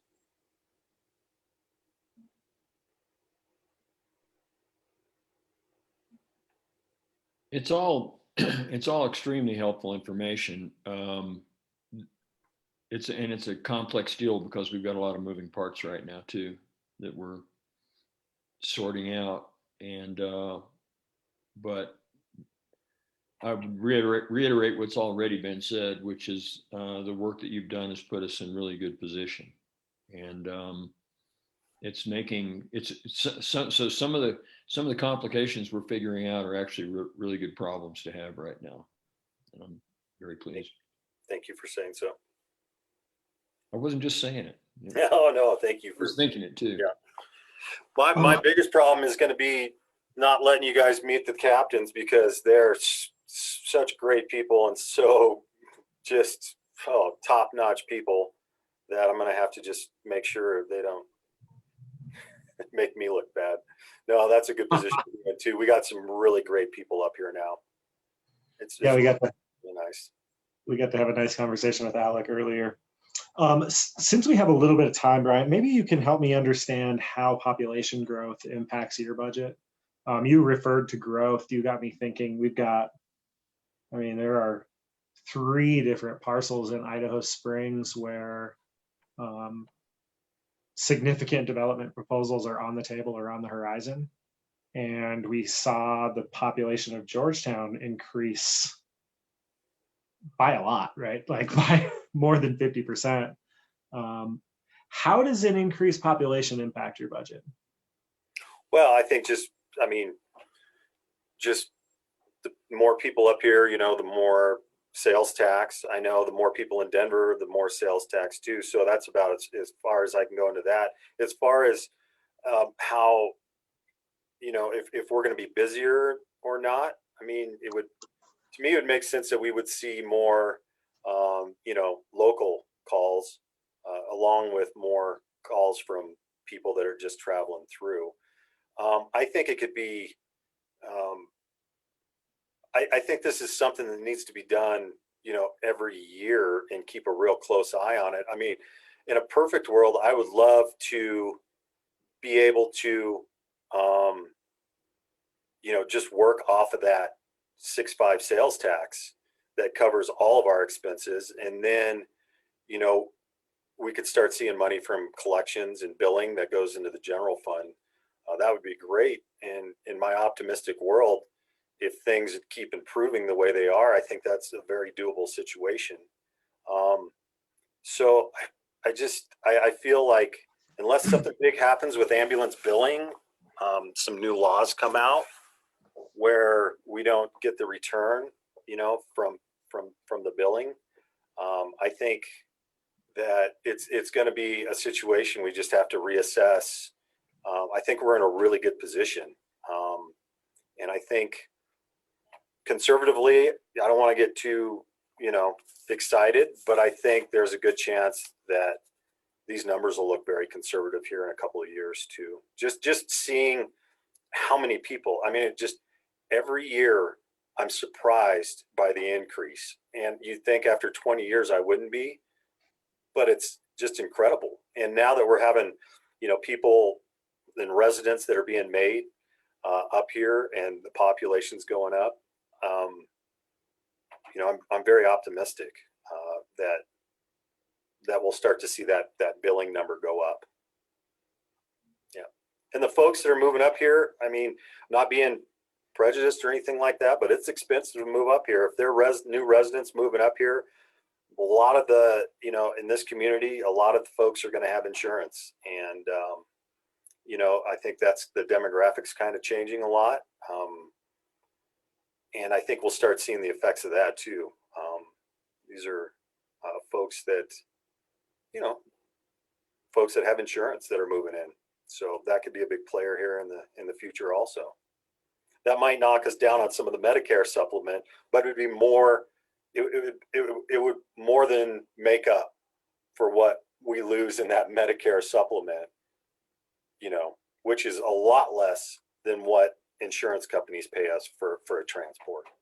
So, and most of these folks are outdoor folks. They're going to need our service sooner or later. It's just part of the game. So,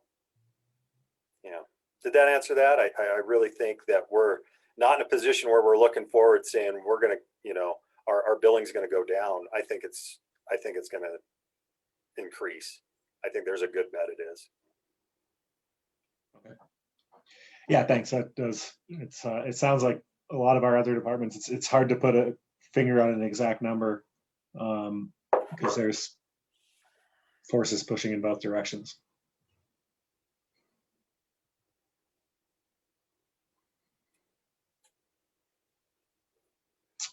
Well, I don't think I have anything else. Sean, Randy?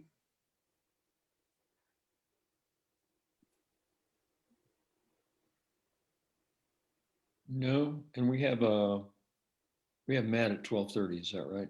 No, we moved that. Hey, Beth, thank you for overcoming my imperative. I'll work on that.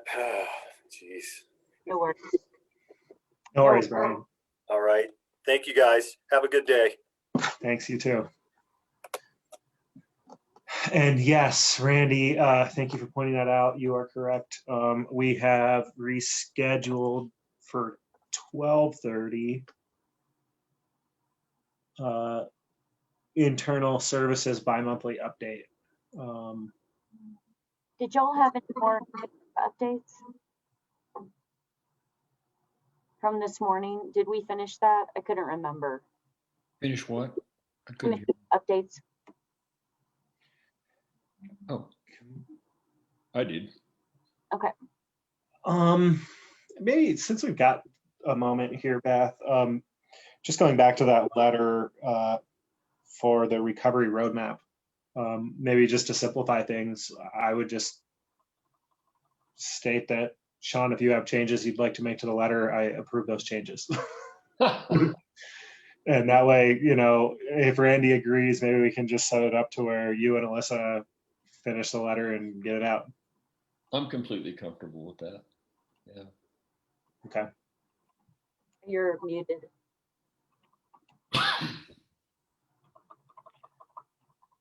And I've got, I'm gonna go off screen and look at it right now. because of some stuff going down with that potential interview regarding the National Forest, I've got a little bit of a conflict now at 12:30 because I had two things crash into one place at one time, which is that update from Matt, as well as getting an update from the Forest Service to make sure I'm knowledgeable on the subjects that the newspaper wanted to ask about. So,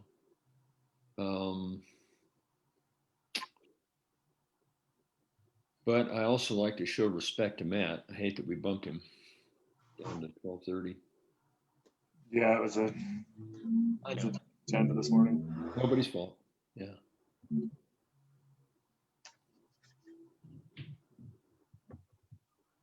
You know, Randy, one thing that you might consider doing, and I'm assuming there is a PowerPoint. Beth, you might know, is there a PowerPoint associated with what Matt's team is going to be presenting? There is. We could share, make sure you have that PowerPoint and probably pick up on most of the highlights of what the presentation will be.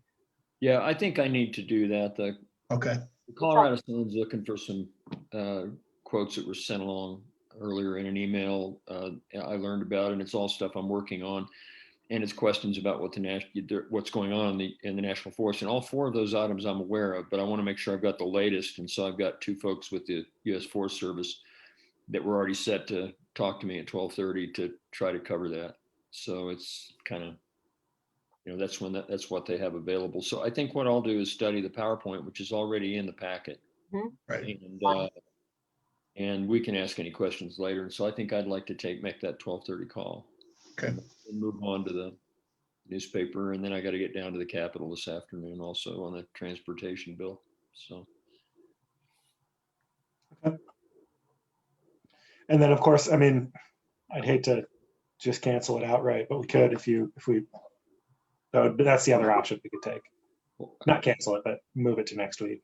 Oh, you mean Matt's report?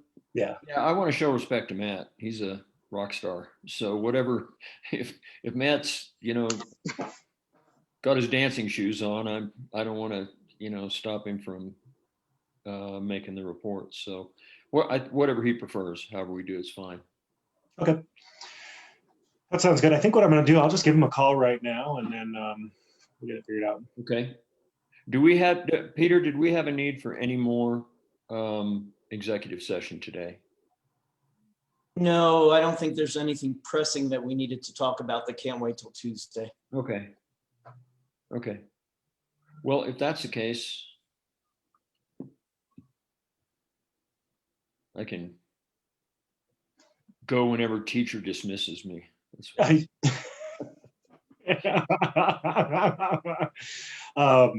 well, I think you can go whenever. Either Matt's going to say, yeah, let's go ahead and do it, or he's going to say, no, let's reschedule. And either way, you know what you'll be doing. right. In any case, I'm making a phone call in 6 minutes. So I'm going to take it this time, take my leave. Thank you very much. And for that flexibility. And Keith, I'm going to miss you, buddy. Hey, me too. But again, thank you so much, Randy, for your kind words this morning. It really means a lot to me. So thank you. And we'll be talking some more, but thank you. We obviously all feel the same way. Yeah. Thanks. I looked at the letter and it looks fine to me. It looks good to me, actually. We will let Alyssa know to move forward with it. Thank you.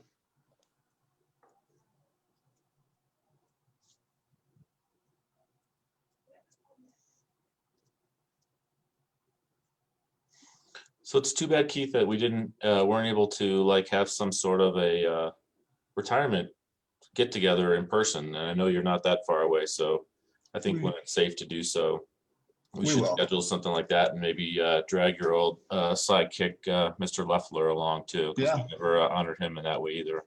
For sure. Yeah, we can certainly get together and have a beer or two, or have dinner and a cocktail, whatever. So thank you. Appreciate it.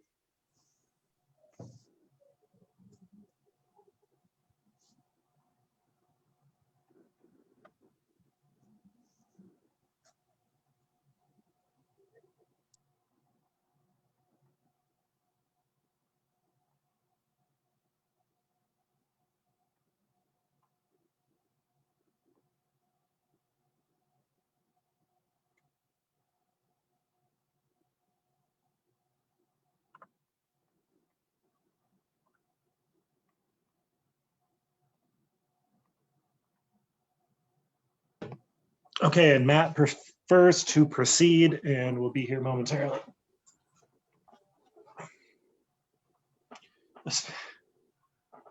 Matt, you just made me more honest than I maybe have ever been. Oh, okay. Good. Hello. Am I on, or I didn't know? I'm sorry, I just hopped on. But And maybe we can give Sean just a moment. He's probably taking a little break here.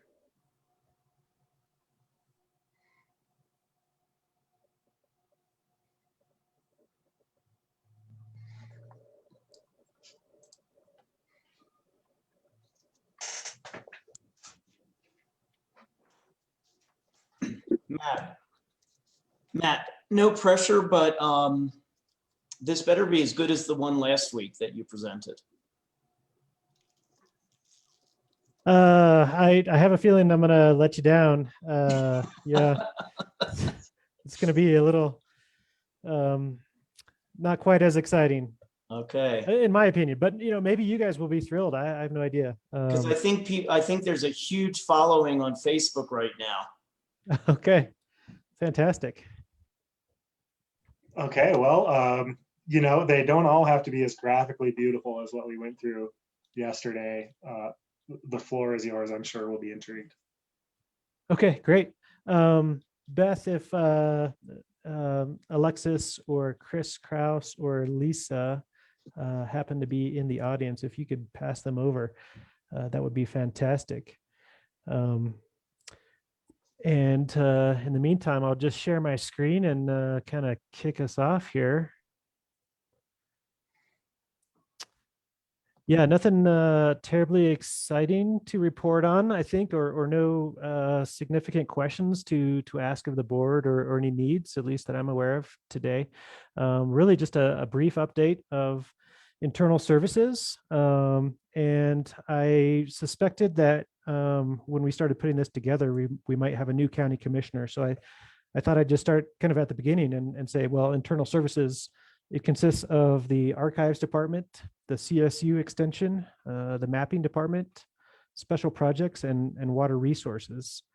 And really today, we're just going to give a brief overview of some of the projects that we've been working on, and some of the future or current projects that we will be working on. And let me just see, did Alexis make it on and over yet? I don't see her. No, I don't see her yet either. Okay. Well, I will just go ahead and, for the sake of time, we'll just get into her stuff here. And I apologize.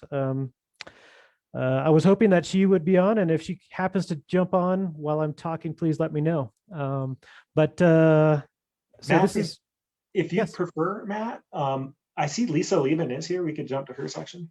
Okay, that would be fantastic. Let's do that. What a great idea. If that's okay with Lisa. Hello, everyone. Hey. Hey.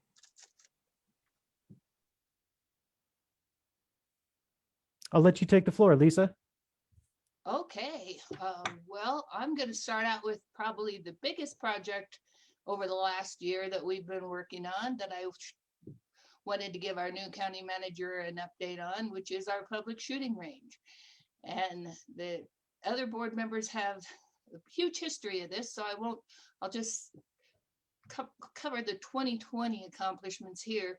As shown on the slide, the picture is actually a drone picture, which the rodeo grounds is in the far end of the picture, and in the front is the shooting range.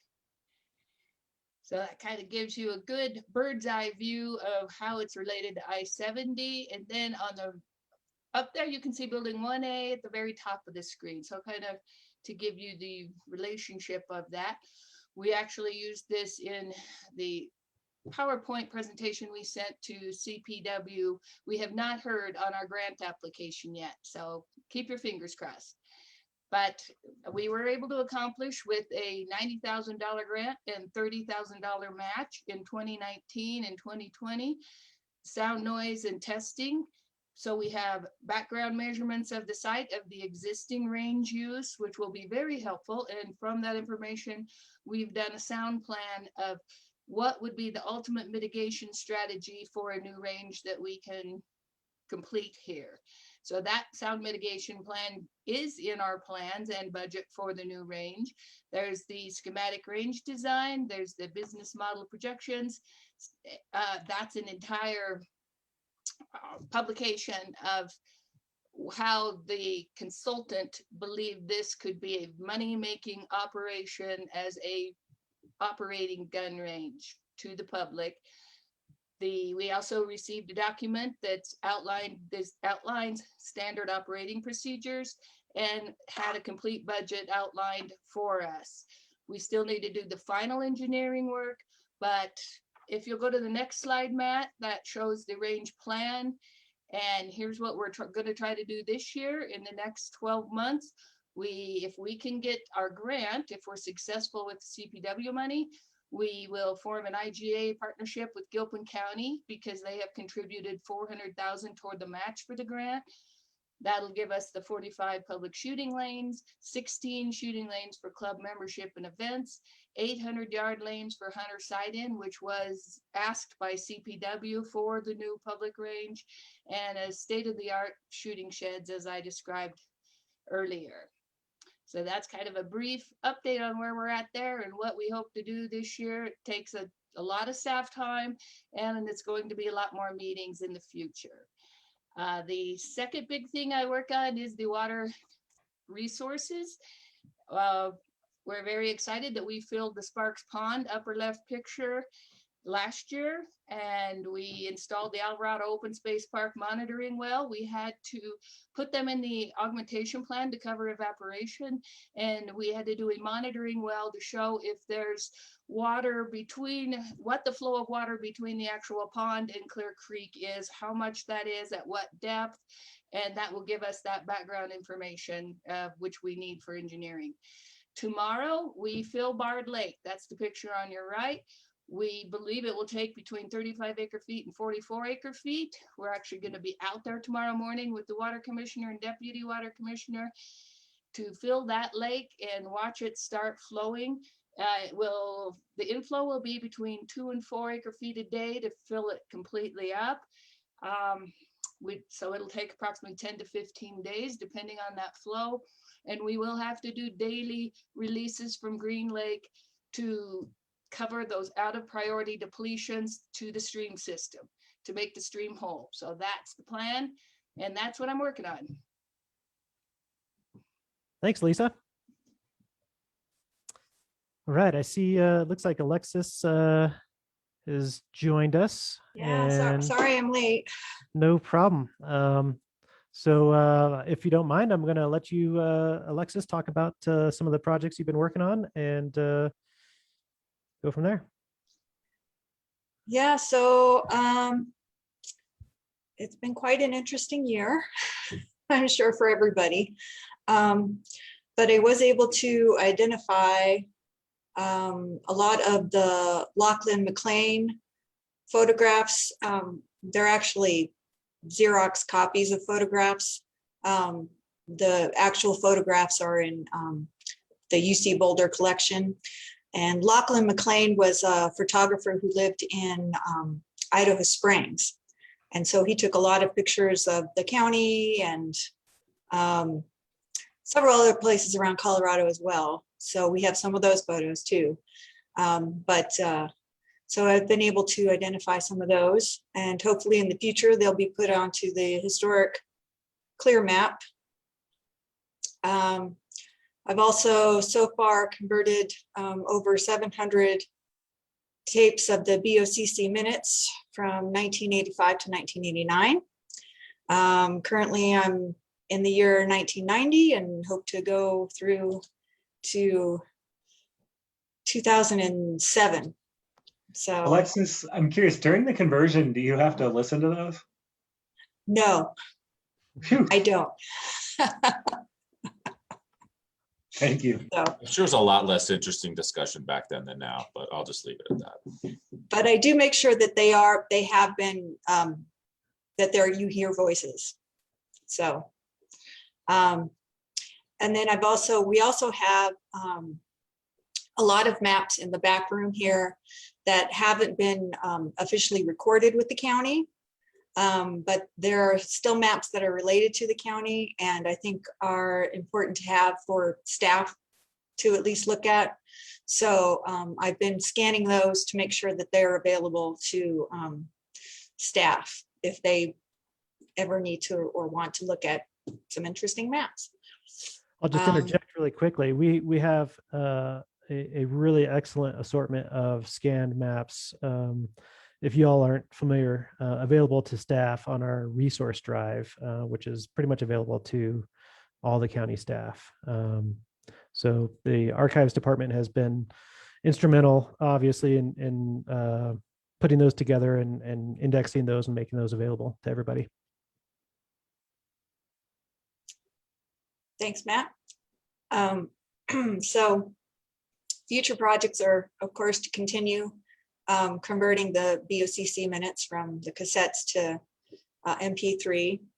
I'm going to continue scanning the, we have some rolled maps. I'm going to try and scan those. Some of them can't be scanned because they're either attached to dowels or they're of a thick, heavy fabric that probably won't be able to be fed through the blotter.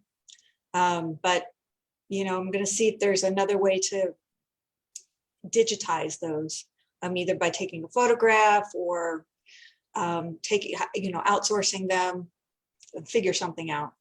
And then I want to try and scan. We have what are called lot and block books and the tax books. So those can be available to staff. They'll be easier than having to, they're pretty heavy books, pretty big. So this will be a lot, they'll be a lot user friendly. And then of course, continuing to assist the public and staff in any research. So, are there any questions?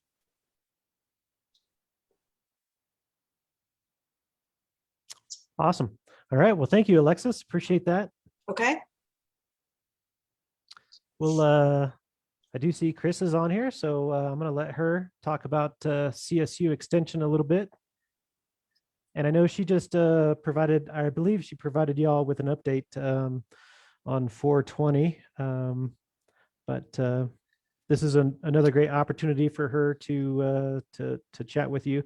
And actually, while I have your attention, and before Chris starts, I want to also mention that Chris, not only does she work as CSU Extension, but she's also been working as COVID PIO, which I know you guys all know that.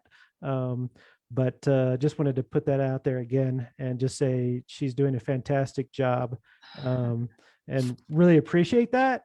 And don't know if you know what the future discussions we might need to have about that might be, and when we might need to have those, you know, to see if we want to try and make that more of a full-time with the PIO position or that kind of thing. So it was a little awkward, sorry. But I wanted to take that opportunity to just kind of mention that. So Chris, I'll let you. I just want to say real quick, I remember when Chris's manager at CSU was bringing it up. He brought it up like 3 or 4 times, and there was a deafening silence on our end.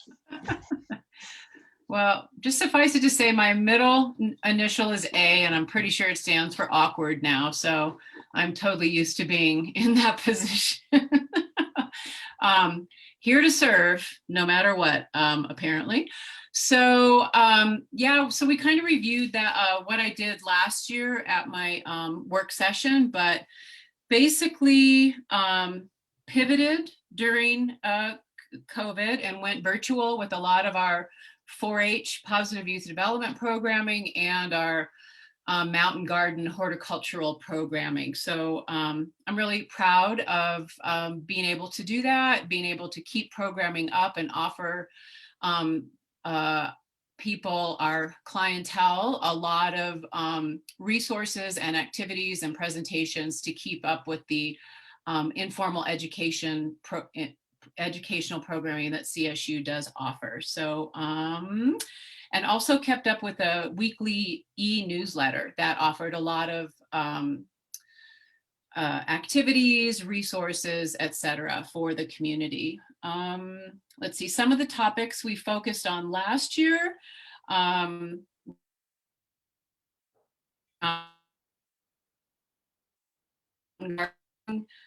We worked with the Tea and Spice Exchange to do an herb and herbal tea workshop. We brought in a special guest speaker, did a cheese making workshop, talk a lot about native plants, fire-wise landscaping, wildfire preparedness, and a highlight, I think, each year is our annual Heritage Hops presentation, where I talk a little bit about the history of beer in Clear Creek County and how that relates to our mining history, talk about the botany of hops and how to grow hops at high altitude, and then do just a wonderful beer and food pairing with all the local breweries and a local restaurant. So last year we had to get creative and came up with food kits and beer and food kits that people could come and pick up. And then we did the virtual presentation and tasting all together. So that's just a really quick summary of some of the stuff we did last year. And then this year, let me move and see, what did I say I'm doing this year? Let's see. Well, as I mentioned in the work session, and as many of you know, I've sent you some interview questions for a community needs assessment that CSU Extension is doing statewide to try to just track what all CSU Extension agents are doing around the state, see what current and future needs are for our communities and how CSU campus resources as well as extension resources might be able to help with emerging issues. So if you haven't happened to return that yet, I'm still accepting completed interviews, all 3 commissioners. If you need me to resend that, just let me know.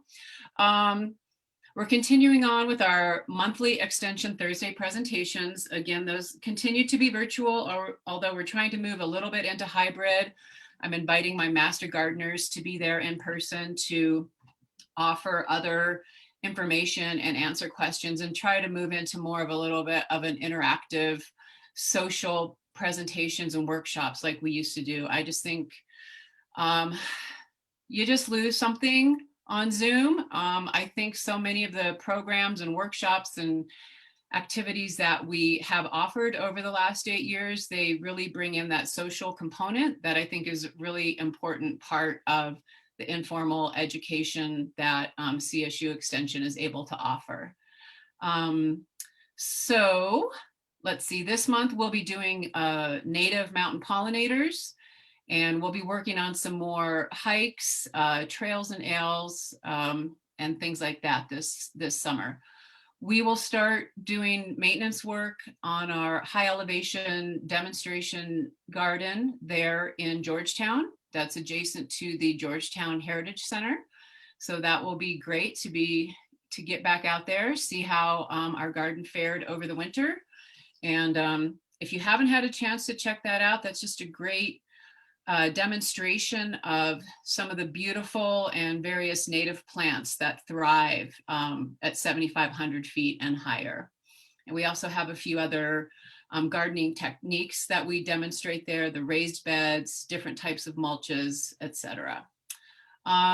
With respect to the 4-H Positive Youth Development Programming, I'm continuing to do weekly classes with Kids Corner. That's the after school program. Let's see, what else have we got going on? We'll be doing a summer, working with them for the summer camp program.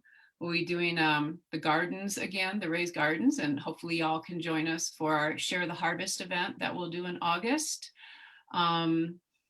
We'll also do some more STEM programming with them over the summer. This week, I'm working with the STEM teacher at Carlson, who I believe you all know, Sophie Egan, is actually it's STEAM, I apologize, the STEAM teacher at Carlson, and we are doing Stomp Rockets this week. So that's going to be an exciting event on Friday at Digger Field. We have a chick cam going in conjunction with the embryology project that's happening with King Murphy second grade class. And the chicks are hatching today as we speak. So that's super exciting for everybody involved. Continuing to work with the Clear Creek School District, our C4 robotics class club has evolved up into an elective class at the high school level. So that's very exciting. This year was a little bit of a challenge with it being the first year and virtual.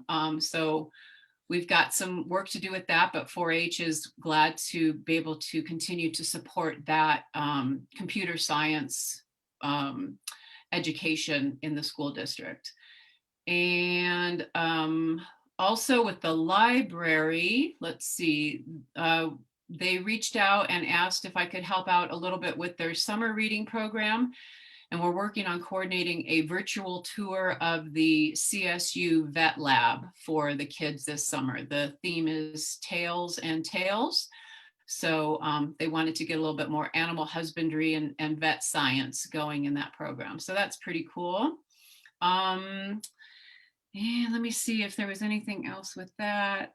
Also, working with some CSU interns this summer.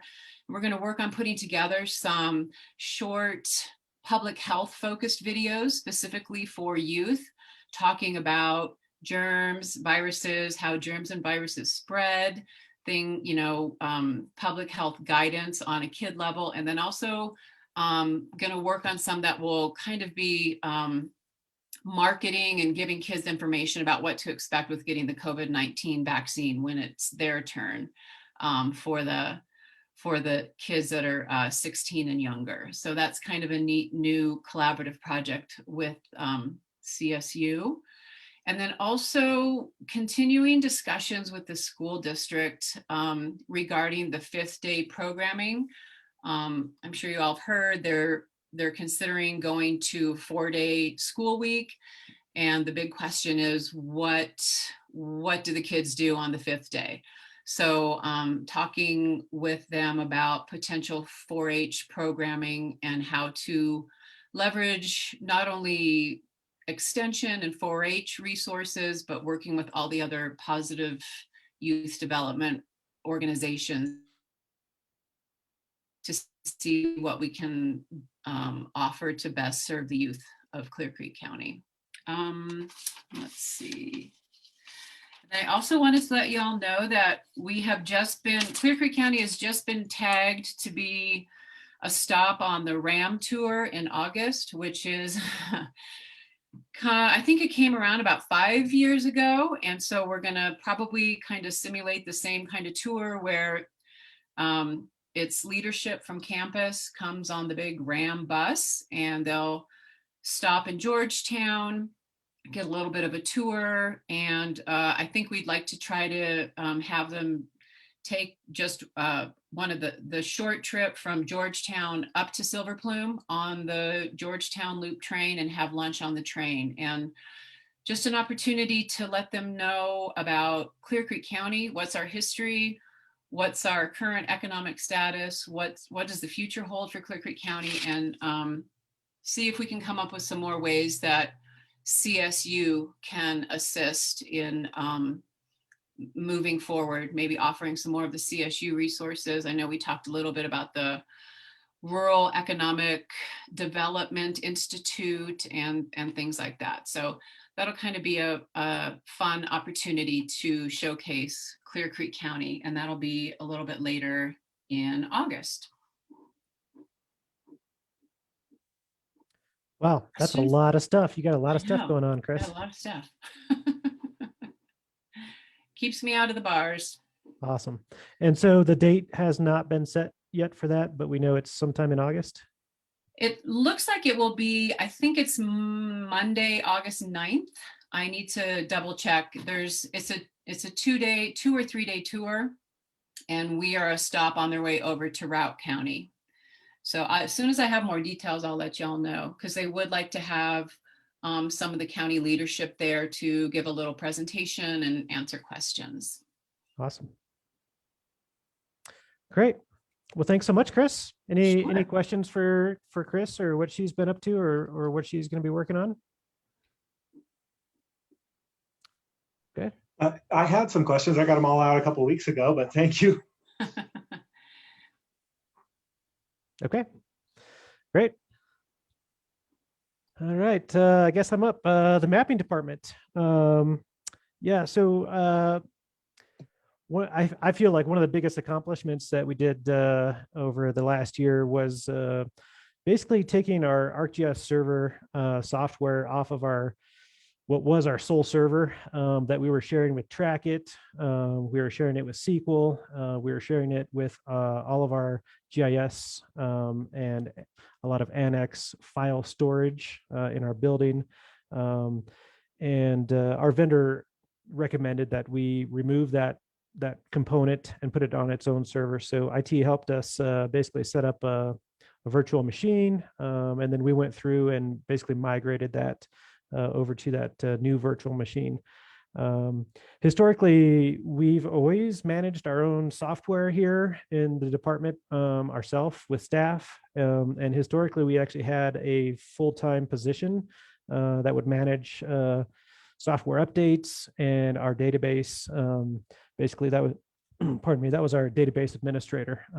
But we lost that position through attrition a couple of years ago to try and trim our budget. So that was in my opinion, a big accomplishment for us. It doesn't probably sound like much, but it was kind of a big deal. We've also just recently post-processed, we received and post-processed our 2020 aerial photography. I know it's 2021 already, but that's basically how it works. We do this project every even year with Dr. Cog, and where they basically do all the legwork, the RFP, and solicit a vendor, and then basically each entity that participates can acquire, whatever they want, whatever area they want. We just get Clear Creek County, but it does take some work on our end after we receive those files to post-process those, mosaic them, and put them into our server. So that's all up on ClearMap. And actually, we're just starting discussions about the 2022 project with Dr. Cog now. So hope to participate again with them on that in the future. I think this is a cool one. We were working with for years. We've been working with the land use folks and basically creating GIS layer of burn permits. And so every year we would get or for during the burn permit season, we would get a spreadsheet every day with new permits, and so we'd go through that spreadsheet, pardon me, and add those parcels to the GIS for burn permits and enter all the information. But just this past year, we basically automated that process. So we're just grabbing the information directly out of Trackit. So anytime there's a change, the system, there's a script that runs every night, like 1 o'clock. And so every morning we have the new permits in there. And so that saved staff, I think, maybe not a significant amount of time, but 20 minutes a day during the permit season. So not too bad. Also, I'd like to tout that over the course of 2020, our GIS interactive maps page was the 3rd most popular county webpage on the county website. I find that amazing, honestly. But I did want to put on there the other 2 pages with the number of page views that they get. Coronavirus, obviously a big one in 2020. Oddly, Guanella Pass seems to be a huge web page, generating lots of views. And I'm not sure exactly why, but it is a really cool place. So some of the things we're working on now or will be working on in the future include, we've been working with the North Central region for several years now, but I think they're a branch of the Homeland Security. But one of the big projects that we're working on with them is creating a situation awareness tool or system.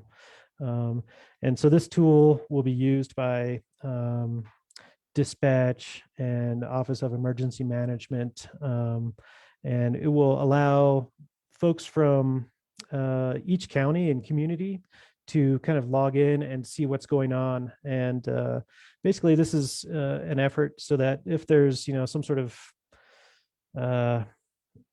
unfortunately, some sort of big event that's, going on in one community that might move into or affect another community, we can all be on the same page and understand, exactly what's going on. We met with you guys actually just last week on the county property inventory and disposition. Obviously, we haven't made any recommendations yet, but we're working on that effort as well. Hopefully, sometime soon, we will be receiving new census data from 2020. And last I heard, originally, so maybe a month ago, that was slated to be delivered to the state by the end of September. I did see something recently that they think that will be delivered to the state in August. So they're slowly moving that up. Once the state receives that, that'll become available to each county. We'll download that and take a look at it and probably present you with just some initial population information for each commissioner district. And at that point, we can have a discussion about whether redistricting is necessary or not. The other big, yes. Just a little update for you on that one. I know you might be aware too, there's a bill in the legislature that appears that it will become law that I think moves the redistricting deadline to 2023 and permanently would move it like that handful of years later. Wow. That would be awesome for this year, especially, but or, for this upcoming one anyways. So thank you. Appreciate that. I was not aware of that.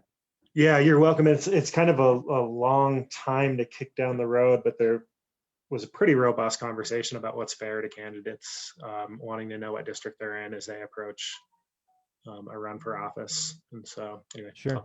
That makes sense.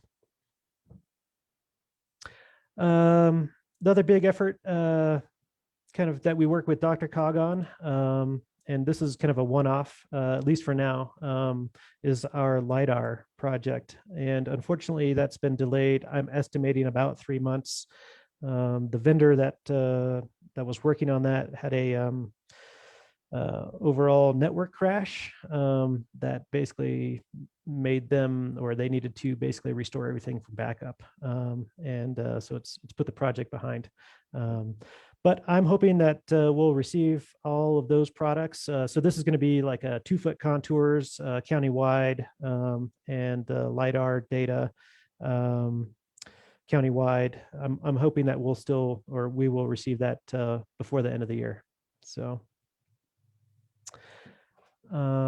that's pretty much all I had for mapping. And so I didn't know if we kind of asked a few questions, I guess, throughout, but good opportunity if you didn't get a chance, if you had any questions.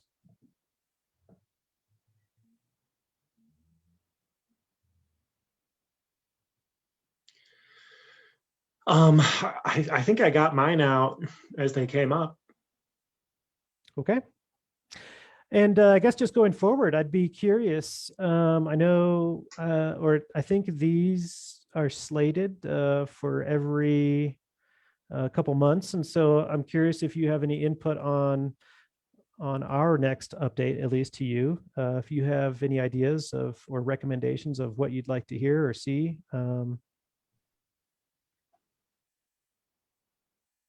That is a good question. Bi-monthly seems like it might even be premature. I know we wanted some regularity, and we wanted more than just when an update is necessary, like when you need some direction. But maybe I'll stop talking and Sean can fill in with some words that mean something. I guess my preference is always, if there's something that's of interest, I would almost rather not wait a month and a half and just find time on our calendar to bring it to our attention if you need something from us. And then other than that, I would probably have you weigh on that, Matt. I mean, you know what's going on in your department and what you think would be important for us to know. So I trust your judgment on that. Okay, great. Knowing that IT's in your division, is that correct? No, in fact, back in, I think, July of last year, we went through a reorg. And so no, IT is now under, I'm looking at the organizational chart. It's under Beth, under operations admin. So yeah, again, we are archives, CSU, mapping, special projects, and water resources. Well, I can think of some, like, there's definitely lots of interesting conversations. We know we talked about CSU and what the future of programming for CSU looks like. I know we have some interesting conversations about water resources coming up. I don't think that those kinds of conversations necessarily fit into these updates. I don't know that we have to solve that now, but those are things that I'm curious about or know that we need discussion on. Okay, I appreciate that. And I love hearing from the archivist. I think maybe I could have been one. Yeah, it's such a great department, and I think somewhat unique for Clear Creek County or for county government to have. So thank you to the whole team for coming on and sharing with us today about some of the stuff that they're working on. And I really appreciate that. So thank you, guys. Thank you. Okay. All right, thank you. And I think we already covered earlier that we do not have an executive session. And that is the last item on our agenda, I believe. I see a lot of people saying, yes, get me out of here. So we are adjourned. Thank you for your time today.